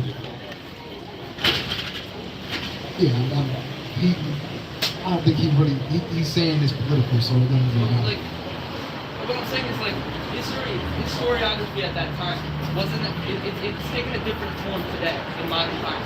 In what way? We like to say, like, this happened exactly as it happened. Yeah. And that started to form later. In earlier times, people were more concerned. It was more like, well, first of all, more things weren't written down. They were passed through word of mouth, which made them change things. Yeah. Also, there wasn't as much widespread literacy, so it's harder for people to confirm things. So we made it easier for people to charge. Now, I've heard that before. Can you prove that? It's confirmed by many archaeological papers and things like that. Like who? So there's a book, if you read the ancient history of ancient Israel, which is burned Schiffer. He's a German professor, not Jewish, I don't think. And then it was translated later into English. Okay. And it uses like it doesn't use the Bible at all, but it uses other independent archaeological sources from the Holy Land that were dug up, and uses that to sort of give an idea of how it could have came to be, and like try to find the history within the Bible that we can actually confirm. What I'm saying is, where is the proof that there wasn't widespread literacy? Where is that proof? Because I've heard that before, and that's just, people are saying that just because they feel as though in antiquity we weren't as advanced as a people, or human as a race, we weren't as advanced. But can you prove that? I don't have it on me right now. Right. So again, that's just people saying stuff. When we can see that there's archaeology that was used in the ancient world that they can't even replicate today. So to say that people aren't as advanced just because we have phones and things like that, that's not real. There's things in ancient Egypt that there's let's take the pyramids, for instance. They can't even understand how the pyramids were, they can't replicate it today. They don't know how that happened in the time. Well, no, it's just it's been disputed later about TV shows and documentaries trying to make some money. Still to this day they don't know how these pyramids. Still to this day, no, that's not true. But either way, either way. At the end of the day, we don't believe that you're people of the Jew. At the end of the day, we don't believe that we believe that you guys, give me that in Genesis, Revelation 2 verse 9. We believe, and then give me that Ezekiel, I think it's 35. It says that Edom took the land of our possession with all their hearts. I think it's 35. At the end of the day, we don't believe that you are the actual people in the book. Right. We believe you mass converted, which is, again, you have your scholars that'll tell you that. Right. You have your scholars that'll tell you that you guys mass converted. That a lot of y'all money came from the slave trade, of the enslavement of the real Jew. You have this history that'll tell you that the Jews that were in Spain or wherever they were, that they were of a dark complexion. Right? So we don't believe that you're the real Jew. We don't believe that you're people. You can take this back to the synagogue. You study synagogue. You can take this back to your rabbis, these top rabbis that are at the university in Jerusalem. They know they know this stuff. They have the archaeology, they have the literacy, but they hide this stuff from the common Jewish man. Right. So give me that what you got? Revelation 2 verse 9. Hold on, we're gonna pick up the scriptures and pass it on. What you got? It's the book of Revelation, chapter 2 and verse 9. I know you guys don't believe in the New Testament. Right? Y'all read the Torah, but y'all that's me. Right. Hold on, sis. Please. That's me. But going to that, the Talmud, going to that Talmud now, I haven't studied it, but I know there's some things in there that is very, very, very suspect. Hold on. Yeah, now hold on. We can go into the Talmud, but let me read the scripture real quick. It's the book of Revelation, chapter 2 and verse 9, and it reads, I know thy works, and tribulation, and poverty, but thou art rich. You listening? So the scripture is saying that the Most High knows the works and the tribulation of the true Jews and the poverty. Now, we know today that the Jewish man, yes, but again, Revelation is a book about prophecy. So, we know the Jews of today, they are not impoverished. Y'all have like, what is it? Is it 5% of the world's wealth or something like that? Y'all own about all the y'all ABC, all banks, y'all own the central bank. These aren't, they're probably telling you that these are conspiracy theories. These aren't conspiracy theories. Right. There's a reason why a lot of y'all was getting kicked out of Germany and Europe because of the things y'all were doing. Right. You can say that's a lie, but you can go into the history and we can prove that. So we don't. What you have, brother?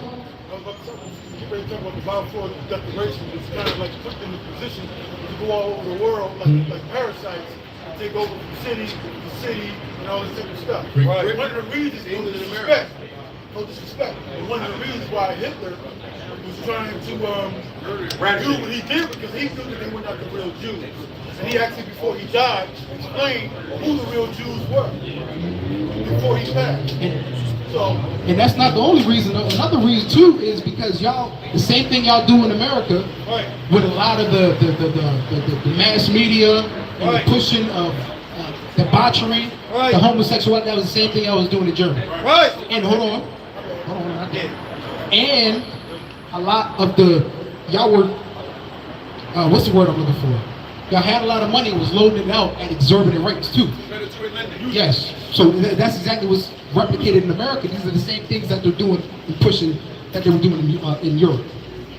Oh yeah, and in Tel Aviv, why do y'all have the biggest gay parade in Tel Aviv? If y'all are the real people. Hold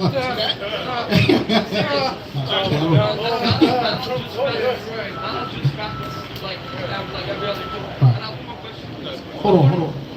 But I want to finish reading. I got you. Listen, I'm gonna let you finish. Hold on. Yeah. I heard him say that he goes back to the family members go back to say Middle East, right? There's a North, South, East, and West, right? So there's a Middle East. Where's the Middle West, the Middle South, the Middle North? They don't exist.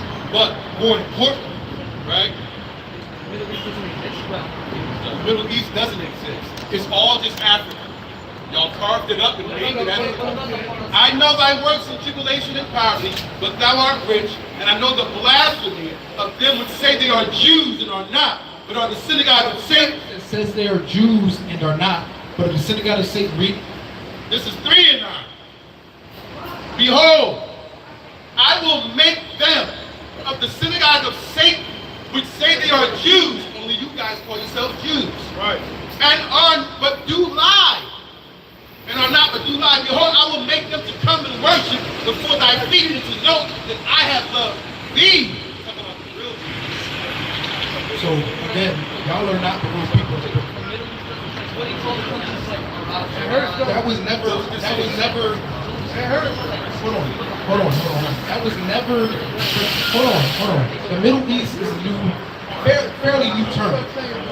You talk about, they used to call it the Near East or Asiatic countries. It was never the Middle East until they made the Suez Canal. It might be. But like, the Africa and then the rest of them. It was.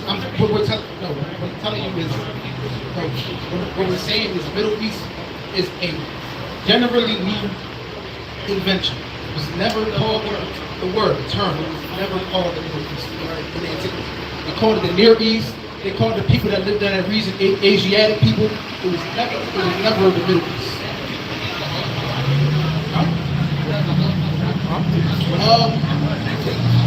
It happened, but it wasn't specific or relegated to the so-called Jewish man, and it didn't happen in the numbers that they claim it happened.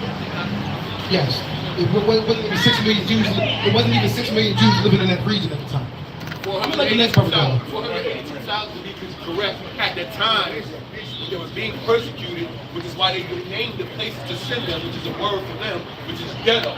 The word ghetto was for them. It was contrived for them. It was only 482,000 at the time in the region. In the region, Auschwitz alone, you could bring up the facts. Auschwitz is made up. And there was more. Because Holocaust is still happening. And Hitler was killing more Soviets than he was Jews. And so it wasn't, again, I want to answer your question. It wasn't just relegated to so-called Jewish men. I'm gonna pass it off though. You wanna go? No, hold on. We didn't say brother. Not brother. They weren't the only one. We know you're not. But we never said it didn't happen. It didn't happen at the numbers you said it happened. It didn't happen for the reason you're saying it happened. And that's something that the Jewish man that he uses today to justify all the things that he's doing. Would you agree that that you guys are committing genocide over there in the Middle East right now? Yes or no? That's the question. Do you believe that you guys are committing a genocide in the front of the whole world, on the world stage? Are y'all committing genocide? With that, what's the question?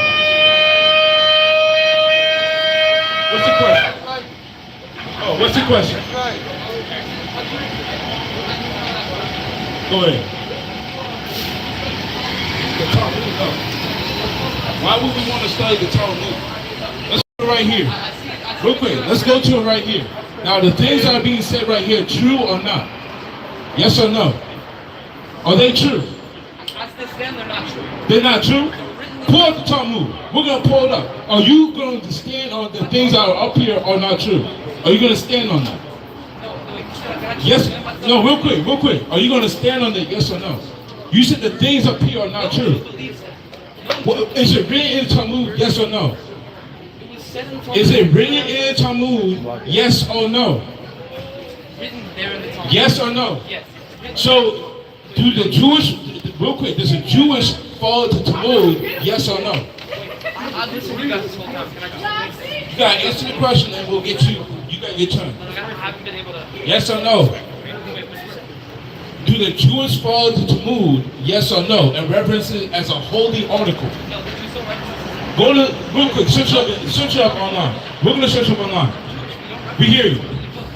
Search up online. Search up, what is the Talmud to the Jewish? It's debates between rabbis 2,000 years ago. Just to clarify, What is it? like absurd arguments. It's a collection of, it's based on Read. Jewish law. This is Talmud. It says the Talmud is one of the most sexual. The most what? The most sexual. What else? And reverent. And what? And What reverent. does it mean reverent? What does it mean to be reverent? It's to respect and To respect and what? Believe in it. Read. It says central, the most central and reverent text in Judaism, regarded as a foundation. Regarded as a what? As a foundation. What's your belief on? Regarded as a As a foundation foundation to what? for Jewish law. For what? For Jewish law. So are the things, where's the sign up? but not everything. Boy, can I Where's the sign up? We're going to read the things that you said is not true. No. What I'm saying is, wait, please don't interrupt. What I'm saying is, we're saying that at the end of every debate in the Talmud, there's like, and sometimes there's no end in the rabbis. It's a collection of rabbi debates in the Sanhedrin, which is a group of rabbis that were debating different topics in Jewish law and different questions and asking very hypothetical questions so that in the crazy event that something just happened, people would know what to do. Wait, I'm not done. Indeed. No, you are though. You are though. Because where's that in the Bible? This is why you're not the people of God, man. Where's the confusion out in the Bible? When men are debating about the law, man. When you can't get two and two together and it's all confusion in the Old Testament. Didn't the law be given down to Moses that was enforced upon the children of Israel? Where's the debate? Go to the classic, James 3 verse 15. And this is why you're not the people of God. Where did Jewish rabbis go back and forth with the law and it couldn't come down to a specific law that they had to keep? Where was that at? They never came down to a specific law. Where's that at in the Bible? What do you mean? Where's that in the Bible? Didn't Moses receive the laws from the Most High and came down to the children of Israel, gave them the law, and they said, all that you have said that we should do, that will we do? Did that not happen in the Old Testament? But it leaves gaps, you know? Did that happen in the Old Testament, yes or no? In the Old Testament, it happens. It did. So if you guys are the people of God, let's pull up that sign up one more time. Show me where this is at in the law.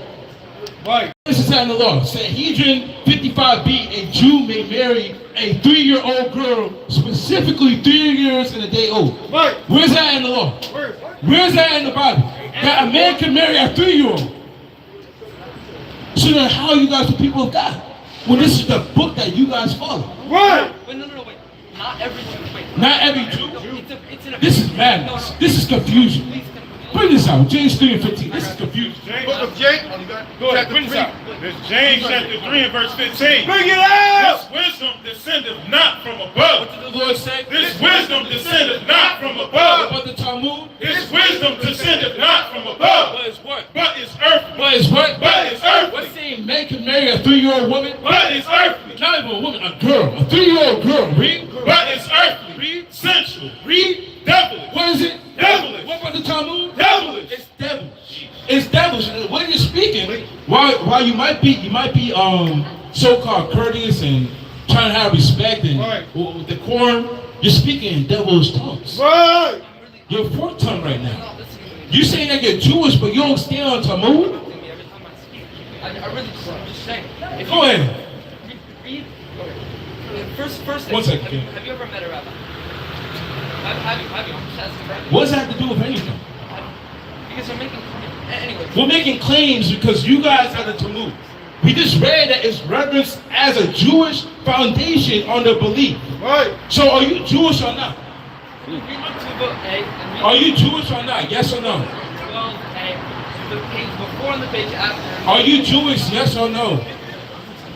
Because I'll tell you this, every brother up here, we stand 100% on the Bible, man. That's right. Every single word in the Bible. We're not saying, well, this one, I don't believe in that one.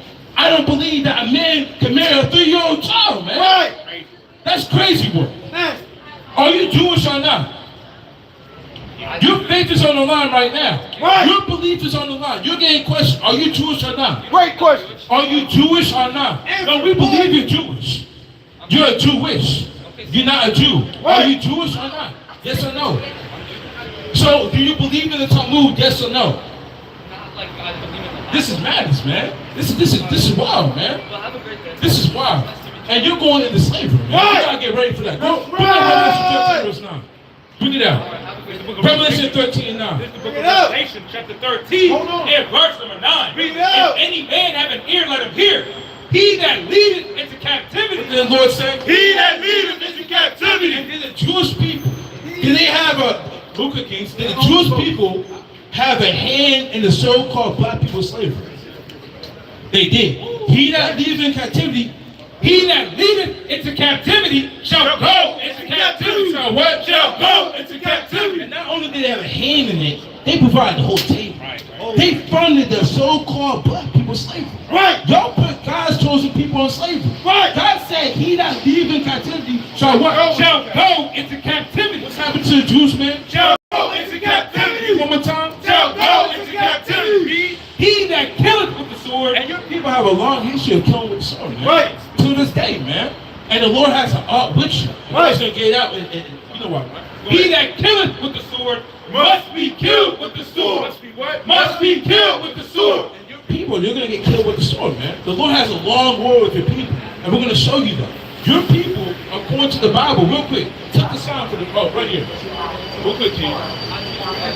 You will be an Edomite. No, this is what I want. You will be an Edomite according to the Bible. Right. Your people come from Amalek, the chief nation or the chief tribe of people that God has to outlaw.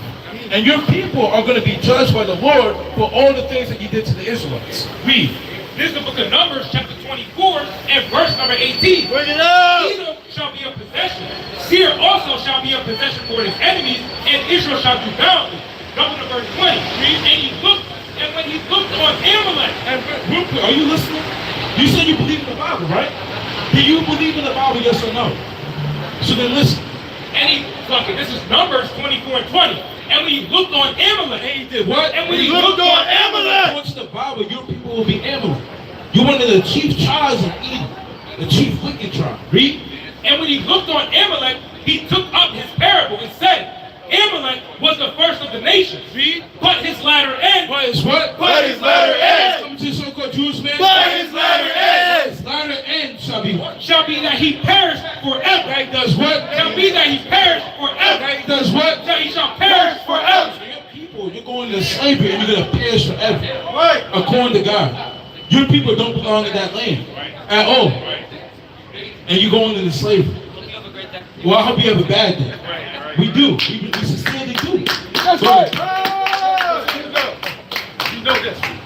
This is Exodus chapter 21 and verse 16. And this is the law that the Jewish man claims he follows. Right. And he that stealeth a man, And that's what? And he that stealeth a man. What the Jewish man do? And he that stealeth a man. You steal the so-called black people. Right. Then you and your people steal the so-called black people. Yes or no? Yes or no? It's a yes or no answer.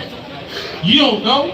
You just said that the so-called Jewish man had a hand in our slavery. Right. Everybody else. And that's why they're all going to slavery. That's right. Right. There could be buddies on the field, man. Right. You could be right next to the Chinese man, right next to the Japanese man, right next to the Arab man, and y'all gonna be working out on fields, man. Right. So yeah, everyone knows that. And you people, your people, you funded all of them. Right. Y'all the chief hand in all of them. Go ahead.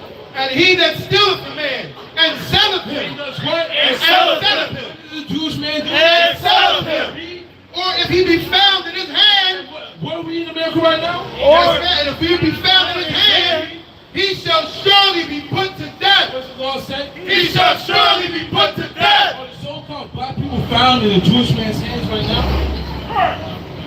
We're not. We're free. We're free. This is madness, man. That's proudful. That's prideful. That's real proud, man. You said we're free? So if I took your family and I enslaved them in a land that you didn't know about, if I give them a little bit of freedom, a little bit, okay, you can walk at night now. Right. Oh, you can buy this now. You can do that. Will they be free? Was a Jewish man free from the Germans? Right. Were they free from the Germans? So, well, real quick, what's the difference, man? Right. What is the difference? Was a Jewish man allowed to walk around Poland and do what he wants? Right.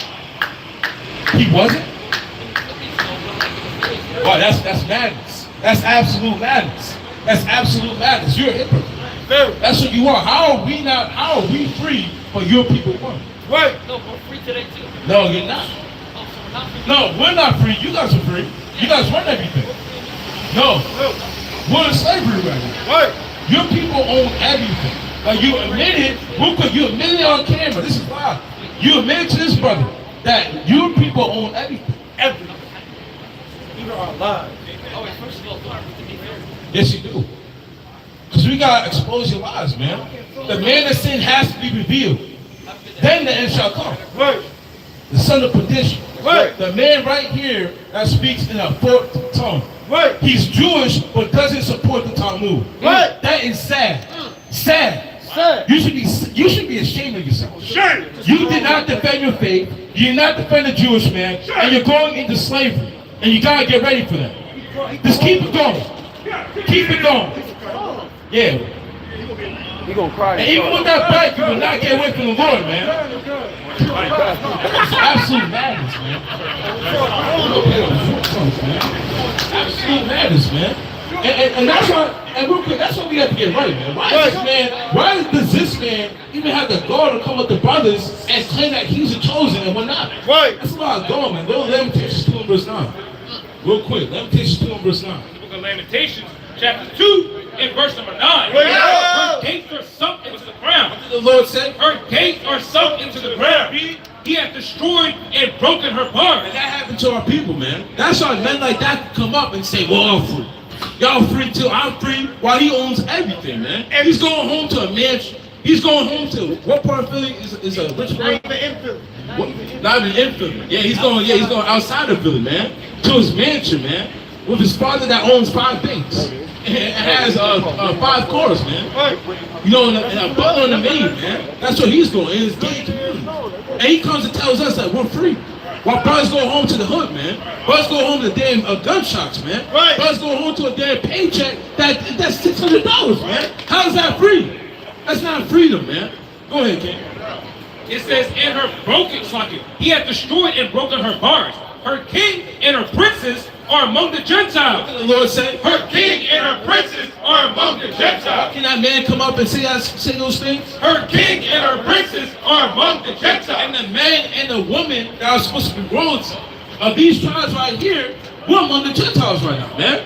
We gotta deal with the so-called Jewish man coming up here trying to school us on who the real Jew is, man. And man, we're the real Jews, man. We are the people of the Bible, man. If you don't like it, you got to get ready for slavery. I'm talking to you in the white shirt and the green pants. Get ready for slavery, man. Go ahead, King. It says, her king and her princes are among the Gentiles. The law is no more. And amongst our people, the law is no more, man. That's why we fell to this estate, man. That's why we got the so-called Jewish man thinking that you can come up to a group of the Israelites, man. The group of the mighty men of God, man, and say whatever he wants to say, man, and come up boldly and try to claim that he's a Jewish man, that he's a people of the Bible. Oh man, what was he saying, King? He said some madness in the beginning. Yeah, he said a whole bunch of madness about. He said what he said about the Jewish people. He said something that I forgot what he said, man. All Jews look like that. And there's a bunch of madness, man. Trying to sliver his way in to say he's a chosen people of God, man. But he's really not. And we understand that. Keep reading. The law is no more. Her prophets also find no vision. That's what we're dealing with right now. We're dealing with so-called white people, so-called Jewish, and Amalek coming up and trying to overthrow us and take away our heritage, man. That's all it is, man. They're trying to take away our heritage, and that's why our people have to wake up and understand who they are, man. They have to understand now. You hear me, sis? What's nationality? You said, what's this? You mind taking the fly from the brother in purple? What about you, bro? Y'all take some flyers, man. We're showing our people who we are according to God, man. We're not black, we're not Hispanic, we're not all these different bywords that were given to us. We're God's chosen people, man. And that's what, again, that's why we have to come back and understand who we are, man. It's very important for our people to understand that we're God's chosen people, that we're the kings and the priests that you find out in the Bible, man. How you doing, brother? Hey, can I ask you one question? One question, King. What about y'all sisters? Can I ask you one question? One question, sis. Sis, take a flyer then from the brother. Go to Revelation 5 and 10, man. And this is why people gotta come back. They don't understand who they are, man. They think that they're black. They think that they're niggas. They think that they're below the Jewish man. They think, I was watching a so-called debate. You know, you had a so-called black man arguing that the Jewish man, he belongs in that land, man. You know, with an error, man. It was absolute madness, man. That's our people. How y'all doing? Hey, come on, brother. Why not, brother? Yeah, we can talk about the Eagles. Come on, brother. I'll get you. Yeah, I'm a Giants fan. Come on, yeah, see that? Come on, brother. See that? Yeah, child, you gotta try to big chick, man. Go ahead, kid. Bring yourself. It's a book of Revelation. I thought they might turn it back and start talking or something. I don't know. Yeah, so start. It's the book of Revelation, chapter 5 and verse 10. Go ahead. It has made us unto our God kings and priests. Yahawashi do. Kings and priests. Yahawashi made our people kings and priests. Y'all people forsake that on the daily, man. They'd rather be called black. They'd rather be called niggas. They'd rather go up and down thinking that they're nothing. We're the tall people. It's different, man. We're the tall people that were God's chosen people. God's chosen people that God raised up from these enslaved minds that we've been in. As you see brothers right now, we used to be, real quick, go to 1 Peter 2 and 9. 1 Peter 2 and 9, show people that, man. We used to be nothing, man. And we were nothing, not because God didn't make us to be nothing, but because we walked in the opposite mindset. Go ahead, man. Bring this out. 1 Peter 2 and 9 and go all the way to 10. This is the book of 1 Peter chapter 2, verse 9, and it reads, "But ye are a chosen generation." So God called us a chosen generation. How you doing, brother? Can I ask you one question, kid? I know you're on the move. Take a flyer then, brother. Take a flyer. Go ahead, kid. "But ye are a chosen generation, a royal priesthood." The Lord said, "A royal priesthood." Royal priesthood. Read.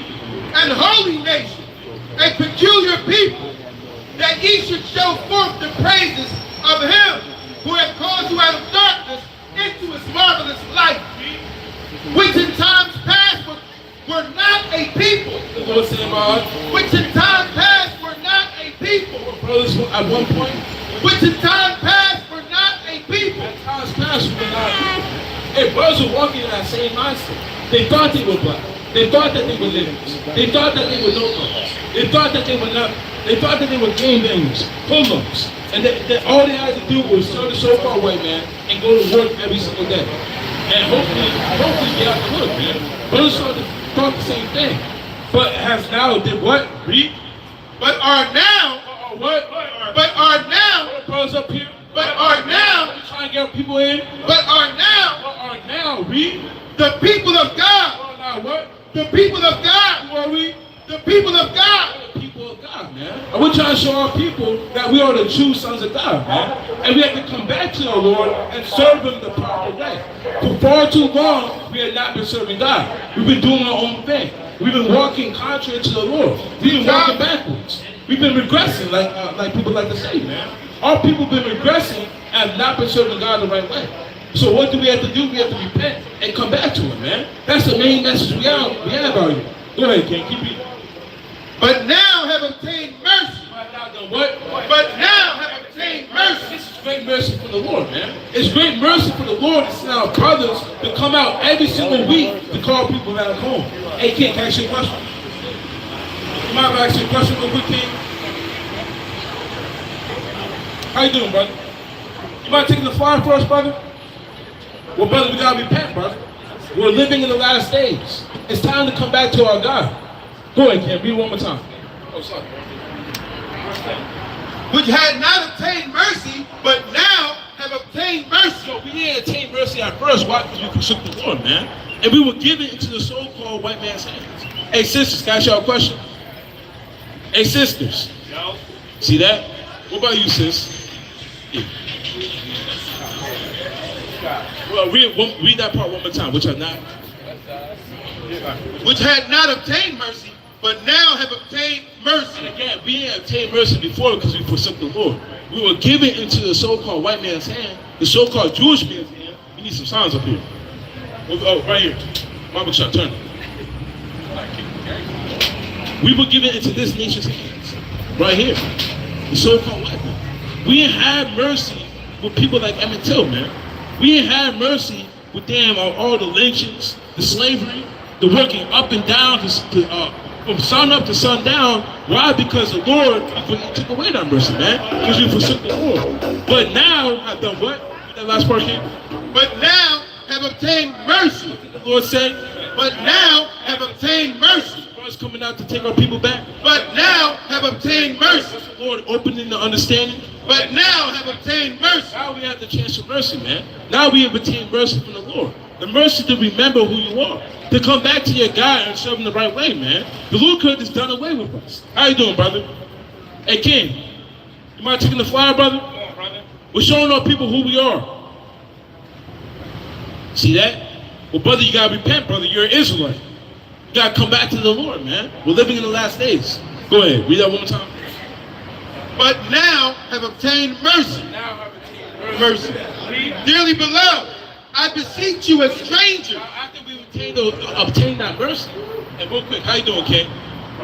I'm doing good, King. Hey, brother, can we have 1 minute at a time? Got you. Go ahead, bro. Real quick, brother. How about one verse, brother? Verse of the day. Verse of the day, brother. We just want to show you who you are according to God, brother. Lord willing, checks it out. What about you, King? You got 1 minute for God, brother? You mind taking a flyer then for us, brother? A flyer? All praise the Most High. Go ahead, King. So again, after we attain the mercy, there's a way we have to move, man. A lot of our people think that the mercy, when we attain the mercy, we can do what we want to do, man. Well, we can't. Go ahead, King. Dearly beloved, I beseech you as strangers and pilgrims, abstain from fleshly lust. What wants to do? Abstain from fleshly lust. So again, in order to be called the children of God, man, we gotta abstain from our fleshly lust, man. That we once walked in, man. That we once were doing. Why? Because when we did those things, we were living like the heathen, man. Like the Lord said in Lamentations 2:9. With the law being no more, us being amongst the Gentiles, us not knowing what's going on, the gates being sunken, our prophets receiving no vision. I don't know what the hell that was. Let's keep teaching though. Abstain from fleshly lusts, which war against the soul. Having your conversation honest among the Gentiles, that whereas... Look, what the hell's going on? It's absolute madness, man. It's absolute madness, man. What the hell's going on? Oh, that was an echo. Yeah, cop just saying it. That was an echo. Yeah, see that? I don't know. It sounds like cannon fire, man. Look, Sean, breathe in. Yeah, you see that? You see that's a gun? Right. See that? Where the cop go? Where the cop go? Up the damn street, man. That's absolute madness. How y'all doing? Thanks for our question. What's your nationality, man? Honduran and Guatemala. What about you? Now, the reason I asked y'all that is because y'all believe in God. Yes. Now, you think God called y'all Honduran and Guatemala? No. You know what Honduran means? No. It just means abundance of fish. That's all it means. I'm not too sure what Guatemala means, but you said, you're what again? Oh, same shit. Y'all brothers? Yeah. Oh, see that? Well, God never called y'all that in the Bible. God never called y'all that in general, man. When you understand where y'all lands came from, it more than likely came from conquistadors. No, it literally... The Portuguese, the Spaniards, all those people that came over and took over your lands and established your own colonies in there and took out people as slavery, they called y'all different names. For example, they call the same thing happened with my people. They call my people black. Am I the color of his shirt? So how can I be black? It doesn't make any sense. So what we do is we show our people the God-given nationality. Let's give you 3 verses, brothers, and we'll give you our flyer. Y'all can check it out. Go to John 1:47. Classic. This is the book of St. John, chapter 1, and verse number 47. Do y'all really believe in God? Yes. Okay, all praise the Most High. Jesus saw Nathanael coming to him and saith of him, Behold, an Israelite indeed. Go to Guatemala. Behold, an Israelite indeed. Honduran. Behold, an Israelite indeed. So the God of the Bible doesn't call man these terms you see right here. Yeah, real quick, King. He doesn't call men American, Black, West Indian, Haitian, Puerto Rican. He doesn't do that in the Bible. In the Bible, you read about the Israelites. We're claiming if you're from Honduras, which would be from Guatemala to Panama, you would be an Israelite from the tribe of Zebulun. Right. That's what we're claiming. Y'all know what it means to be Israelites from the tribe of Zebulun? Not really. We're going to show you. Deuteronomy 7 and 6. That's the second verse. Deuteronomy chapter 7 and verse 6, and it reads. And it reads, for thou art an holy people. God said, For thou art an holy people. So when you read the Bible, you read about a chosen people. Y'all ever hear about the story of Moses? Now, what did Moses do? That split the sea. Who did he split the sea for? Everybody? Yeah. It was for everybody, just so everyone could walk through the sea? A group. That group were the special people of God. Right. That would be the Israelites. Right. The people that were enslaved to the Egyptians. When we're claiming that y'all are Israel, we're saying that y'all would be the people of the Bible. That's what we're claiming. You can read about your history in the Bible. Go ahead, King. For thou art an holy people unto the Lord thy God. The Lord thy God has chosen thee. What did God said? The Lord thy God has chosen thee. Again, there's a chosen people in the Bible. We're claiming that y'all are chosen. Y'all want to be chosen? Or y'all cool with just being regular? You want to be chosen? What's your favorite thing to do?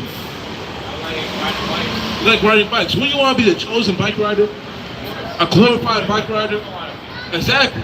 It's the same thing with God, brother. You got a lot of people that fight over this name, brother. And then a lot of people that say, oh, look, I'm Israel. I belong here. I'm this, I'm that. We're going to tell you that y'all will be the people in the Bible with biblical proof. Go ahead, King. For thou art an holy people unto the Lord thy God. I'm going to show you that right now. The Lord thy God has chosen thee to be a special people unto himself. And brothers, what people are more special than our people? Y'all like music? What people make the best music? Well, what does everyone else like? Are we going to the Arabs for music? The Indians? What about the Hispanics? Yeah, Bad Bunny. Who else? I can't pronounce the annual. Is it annual double A or is it annual AA? No one know? He fired, man. Look, yeah, brothers, they let me down. But you got a lot of Hispanic rappers. You know, you could probably name a couple. What about the so-called black people? What? Like rappers? Well, rappers, artists. We can,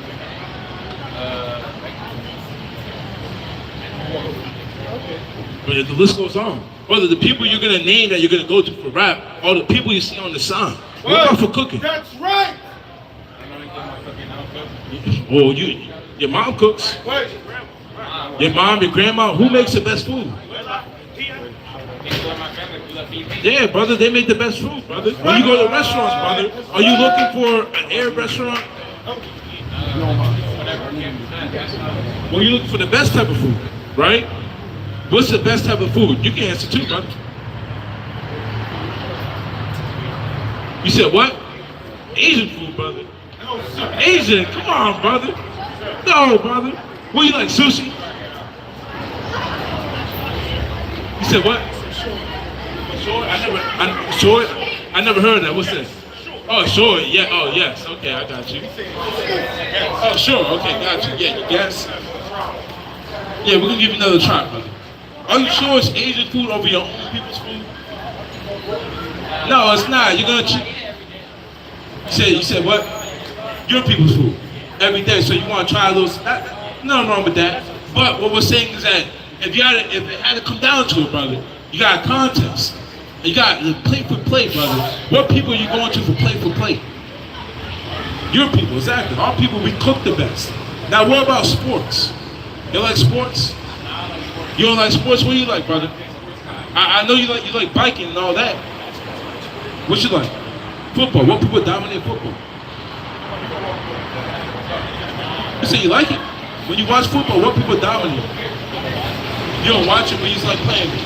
Oh, okay, I got you. Now, when you play it, brother, say American football, not soccer. Okay. Well, even when you look at American football, if you ever watch it, it's our people that dominate. The people that play professionally, we dominate those things.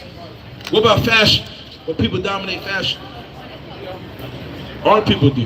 We dominate fashion. We dominate a lot of things that you see going on. You know, y'all might not be too hip to it, but if y'all look into it, we dominate fashion, we dominate music, we dominate cooking, we dominate all these things. Why? Because God made us a special people. Keep reading, King. To be a special people unto himself, above all people. God said, above all people that are upon the face of the earth. Now, does that sound like equality to y'all? Well, it said above all the people. The Israelites. So is that equality? That's not equality. There's no equality in anything. When you have the animal kingdom, what cat is the strongest cat?